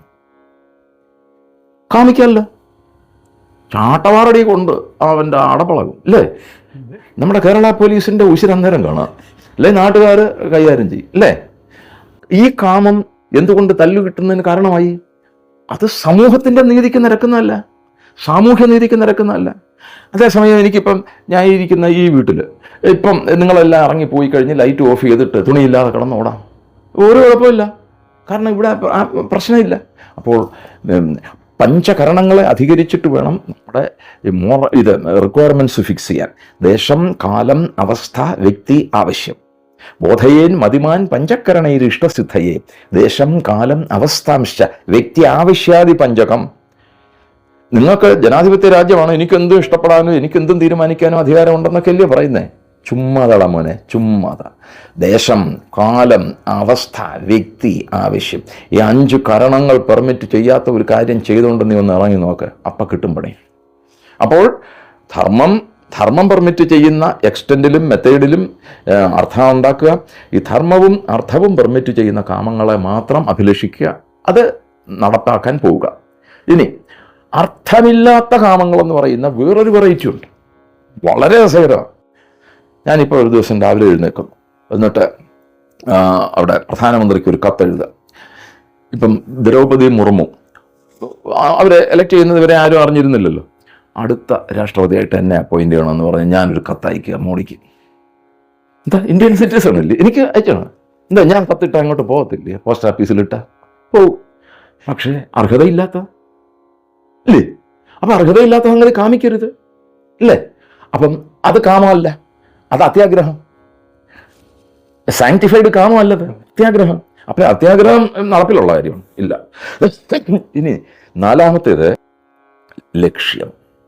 ഈ 3 ഒക്കെ ആണെങ്കിൽ സ്വാഭാവികമായി എത്തുന്ന ലക്ഷ്യമാണ് മോക്ഷം, അല്ലാതെ 4മത്തെ എലമെൻ്റ് അല്ല. ഇത് വ്യത്യാസമുണ്ട്, അത് ഭംഗിയായിട്ട് അത് മനസ്സിലാക്കണം. പലർക്കും അതറിയത്തില്ല. ഈ 3 ഒക്കെ ആണെങ്കിൽ മോക്ഷത്തിലെത്തും. ഈ 3 പിഴച്ചാലോ മോക്ഷത്തിലെത്തുമോ? ഇല്ല. ഇനി ഈ മോക്ഷം എന്ന് പറഞ്ഞിരുന്നാൽ സൈക്കിളിൻ്റെ ടയർ വീട് തീർന്ന് മേലോട്ട് പോകുന്ന പോലത്തെ ഒരു ഏർപ്പാടാണെന്നാ പലരുടെയും ധാരണ. അങ്ങനെയല്ല. നിത്യ ശുദ്ധ ബുദ്ധ മുക്തസ്വരൂപനായ ആത്മാവ് ശരീരത്തിനകത്ത് തന്നെ ഇങ്ങനെ കിടക്കും. അതിന് ഏറ്റവും നല്ല ഉദാഹരണം പറഞ്ഞിട്ടുള്ളത് ചട്ടമ്പിസ്വാമി തിരുവടികളാണ്. മോക്ഷം എന്ന് പറയുന്നത് വ്യക്തി ജീവനോട് ഇരിക്കുമ്പോൾ തന്നെ വ്യക്തി അനുഭവിക്കുന്ന അപാരമായ ആധ്യാത്മിക സ്വാതന്ത്ര്യം, സ്പിരിച്വൽ ഫ്രീഡം. അതാണ് മോക്ഷം എന്ന് പറയുന്നത്. ഇത് അനുഭവിക്കാൻ 10 വയസ്സുള്ള ചില കുട്ടികൾക്ക് സാധിക്കും. അവൻ 20 വയസ്സായാലും അവനെ ഒന്ന് വിരട്ടി നോക്ക്, ചലിക്കത്തില്ല. ആരോടും യാതൊരു ഡിസ്റെസ്പെക്റ്റും കാണിക്കില്ല. എല്ലാ കാര്യങ്ങളും രാമായണത്തിൽ പറഞ്ഞ പോലെ ഉത്തമപുത്രനായിട്ട് ഉത്തമ പുരുഷനായിട്ട് ചെയ്യും. വിരട്ടി നോക്ക്, ചലിക്കത്തില്ല. 30-ാം വയസ്സ് എല്ലാം ചെയ്യും. 80-ാം വയസ്സിലും സ്റ്റഡിനെസ് ഓഫ് മൈൻഡ്സ്, എന്തൊക്കെ ചെയ്യണോ അതൊക്കെ ചെയ്യും. ആർക്കും കമ്പൽ ചെയ്തൊന്നും ചെയ്യാനൊക്കത്തില്ല. അങ്ങനെ ആ 10-ാം വയസ്സ് മുതൽ 20-ാം വയസ്സിൽ 40-ാം വയസ്സിൽ 90-ാം വയസ്സിൽ 100-ാം വയസ്സിലും മറ്റവൻ എപ്പോഴാണ് വരുന്നത് കാലൻ കയറുമായിട്ട്, അങ്ങനെയൊന്നും ഒരു ചിന്തയില്ല.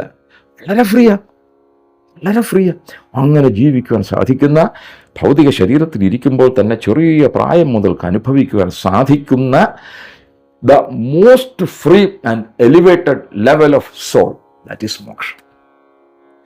അപ്പം മോക്ഷം തട്ടിക്കഴിഞ്ഞ് മുകളിൽ നിന്ന് തട്ടുമ്പുറത്ത് അവിടെ ചെല്ലുമ്പം സ്റ്റിക്കർ അടിച്ച് തരുന്ന സാധനമല്ല.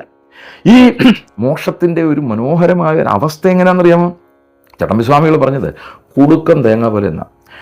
സാധാരണ തേങ്ങ ഇട്ടിരിക്കുന്നു, കുറച്ച് നാൾ കഴിയുമ്പോൾ അതിലെ വെള്ളം മൊത്തം വറ്റി അത് പേട്ട് തേങ്ങ എന്ന് നമ്മൾ പറയും. കുറച്ച് കഴിയുമ്പം ഈ കാമ്പ് ഫ്രീ ആവും, ചിരട്ടയിൽ നിന്ന് പിടിവിട്ട് കാമ്പ് ഫ്രീ ആവും. അപ്പോൾ ഇതെടുത്ത് നോക്കിയാൽ കുടുങ്ങുന്ന ശബ്ദം കേൾക്കാം. ദാറ്റ് മീൻസ് ഇത് ഈ കാമ്പ് ചുരുങ്ങി ചിരട്ടയുടെ പിടിയിൽ നിന്ന് ഫ്രീ ആയി വരുന്നു. പക്ഷേ ഇതിന് മോക്ഷം കിട്ടിയിട്ടില്ല, കാരണം ലിബറേഷൻ കിട്ടിയിട്ടില്ല. പക്ഷെ അകത്ത് ഇത് ഫ്രീ ആയി. അതുപോലെ ജീവിക്കുന്ന ഓരോ ഘട്ടത്തിലും ഈ പ്രപഞ്ചത്തിൻ്റെ ഒരു പുല്ലും ബാധിക്കാതെ ഫ്രീ ആയിട്ട് ജീവിക്കും. ഭയങ്കര ഫ്രീഡം ആയിരിക്കും, അപാരമായ ഫ്രീഡം ആയിരിക്കും. ഭ്രാന്തന്മാരെ പോലെയൊക്കെ ചിരിച്ചുകൊണ്ട് നടക്കും, പക്ഷേ അപാര ഫ്രീഡം ആയിരിക്കും ഉള്ളിൽ അനുഭവിക്കുന്നത്. ഒന്ന് വരട്ടാൻ നോക്കി, പോടാ പണി നോക്കാമെന്ന് പറയും. ഞാൻ ഏതാണ്ട് ഈ ഒരു ലെവലിൽ ജീവിക്കുന്ന ഒരു മനുഷ്യനാണെന്നാണ് എനിക്ക് തോന്നുന്നത്. അത് കുട്ടിക്കാലം മുതലേ എനിക്ക് അതിന് തല്ല് കിട്ടിയിട്ടുണ്ട്. എൻ്റെ അച്ഛൻ എന്നെ എടുത്തിട്ട് ചതര പുതിരടിച്ചിട്ടുണ്ട്. പക്ഷേ ഞാൻ എൻ്റെ സ്റ്റാൻഡിൽ തന്നെ നിന്നിട്ടുണ്ട്. അവസാനം അച്ഛൻ നിലവിളിച്ചുകൊണ്ട് എന്നെ കെട്ടിപ്പിടിച്ച് കരഞ്ഞിട്ടുമുണ്ട്. നമുക്ക് ആ ഒരു ലെവൽ സാധിക്കും. Is it possible? It is absolutely possible. അപ്പം ഇത് യാതൊരു തെറ്റിദ്ധാരണയും ഇല്ലാതെ, ന്യൂസൻസും ഇല്ലാതെ സയൻറ്റിഫിക്കായിട്ട് മറ്റാളുകൾക്ക് ഇത് കൺവേ ചെയ്യാൻ സാധിക്കണം. നിഷേധികളെ പറ്റി നമ്മൾ കേട്ടിട്ടുണ്ടല്ലോ. ഇവിടെ ക്രിയേറ്റീവ് നിഷേധിയാണ് നമ്മൾ ഫ്രീഡം സിദ്ധിച്ച ആത്മാവിൽ കാണുന്നത്. മറ്റേതൊക്കെ ഡിസ്ട്രക്റ്റീവ് നിഷേധികളാണ്. ഈ ഡിസ്ട്രക്റ്റീവ് നിഷേധികൾക്ക് ലോക്കൽ സ്റ്റാൻഡ് ഇല്ല. They don't have moral support, they don't have any support. എന്നിട്ട് അവരിൽ നിന്ന് സമൂഹത്തിന് കിട്ടുന്ന ഔട്ട്പുട്ട്സ് എല്ലാം നെഗറ്റീവ് ആയിരിക്കും. നേരെ മറിച്ച് ഈ പോസിറ്റീവ് ലെവലിൽ ഈശ്വരൻ മാത്രം സത്യം, ബ്രഹ്മസത്യം ജഗൻ മിഥ്യ, ജന്മസത്യം ബ്രഹ്മസത്യം ജഗൻ മിഥ്യ, ഇങ്ങനെ ചിന്തിച്ചിട്ട് ഉറപ്പിച്ച് സുഖമായിട്ട് ജീവിക്കാൻ സാധിക്കുന്ന ഒരു വ്യക്തിയിൽ നിന്ന് നന്മ മാത്രമേ സമൂഹത്തിന് കിട്ടൂ. ആ ലെവലിലേക്ക് ഒരു വ്യക്തിയെ ഉയർത്തുന്ന 3 ഘട്ടങ്ങളിൽ കൂടെ ഫ്യൂവൽ കൊടുത്തിട്ട് നാച്ചുറൽ ലെവലിൽ എത്തിച്ചേരുന്ന ഏറ്റവും ശ്രേഷ്ഠമായൊരവസ്ഥ. ഇങ്ങനത്തെ ഒരു ജീവിത വീക്ഷണം, ഒബ്ജക്റ്റീവ് ഓഫ് ലൈഫ് ലോകത്ത് വേറെ ഏതെങ്കിലും രാഷ്ട്രത്തിന്, സമൂഹത്തിന് മുമ്പാകെ വെക്കാൻ സാധിച്ചിട്ടുണ്ട്? ഇത് സ്ത്രീയെന്നോ പുരുഷനെന്നോ വിദ്യാഭ്യാസം ശ്രദ്ധിച്ചവനെന്നോ നിരക്ഷര കുക്ഷിയെന്നോ ഈശ്വരവിശ്വാസിയെന്നോ നിരീശ്വരവാദിയെന്നോ ഒന്നും വ്യത്യാസമില്ലാതെ എല്ലാവരുടെയും ജീവിതത്തിൽ പ്രാപിക്കാൻ സാധിക്കുന്ന ഒരു മഹത്തായ കൺസെപ്റ്റാണ് പുരുഷാർത്ഥം. ഇത് വല്ലതും മനസ്സിലാക്കിക്കൊണ്ടാണ് നമ്മുടെ നാട്ടിൽ ഇതിനെപ്പറ്റിയൊക്കെ പ്രചാരം നടത്തുന്നത്. അവിടെയാണ് കുഴപ്പം നടക്കുന്നത്. അപ്പോൾ ഈ 3 ധർമ്മമാണ് ബേസ്. ആ ധർമ്മത്തിൻ്റെ ബേസ് വിടാതെ പോകുന്നു. ട്രെയിൻ എത്ര വേഗത്തിൽ ഓടിയാലും പാളത്തെ തന്നെ ആശ്രയിച്ചേ അത് ഓടത്തുള്ളൂ. പാളമാണ് അതിൻ്റെ ബേസ്, അല്ലേ? പാളത്തിൻ്റെ ബേസ് വിട്ടാൽ ട്രെയിൻ പോയത് തന്നെ, അത് ഡിറെയിൽമെൻറ്റ് വരും. ധർമ്മമാണ് ജീവിതത്തിൻ്റെ ബേസ്.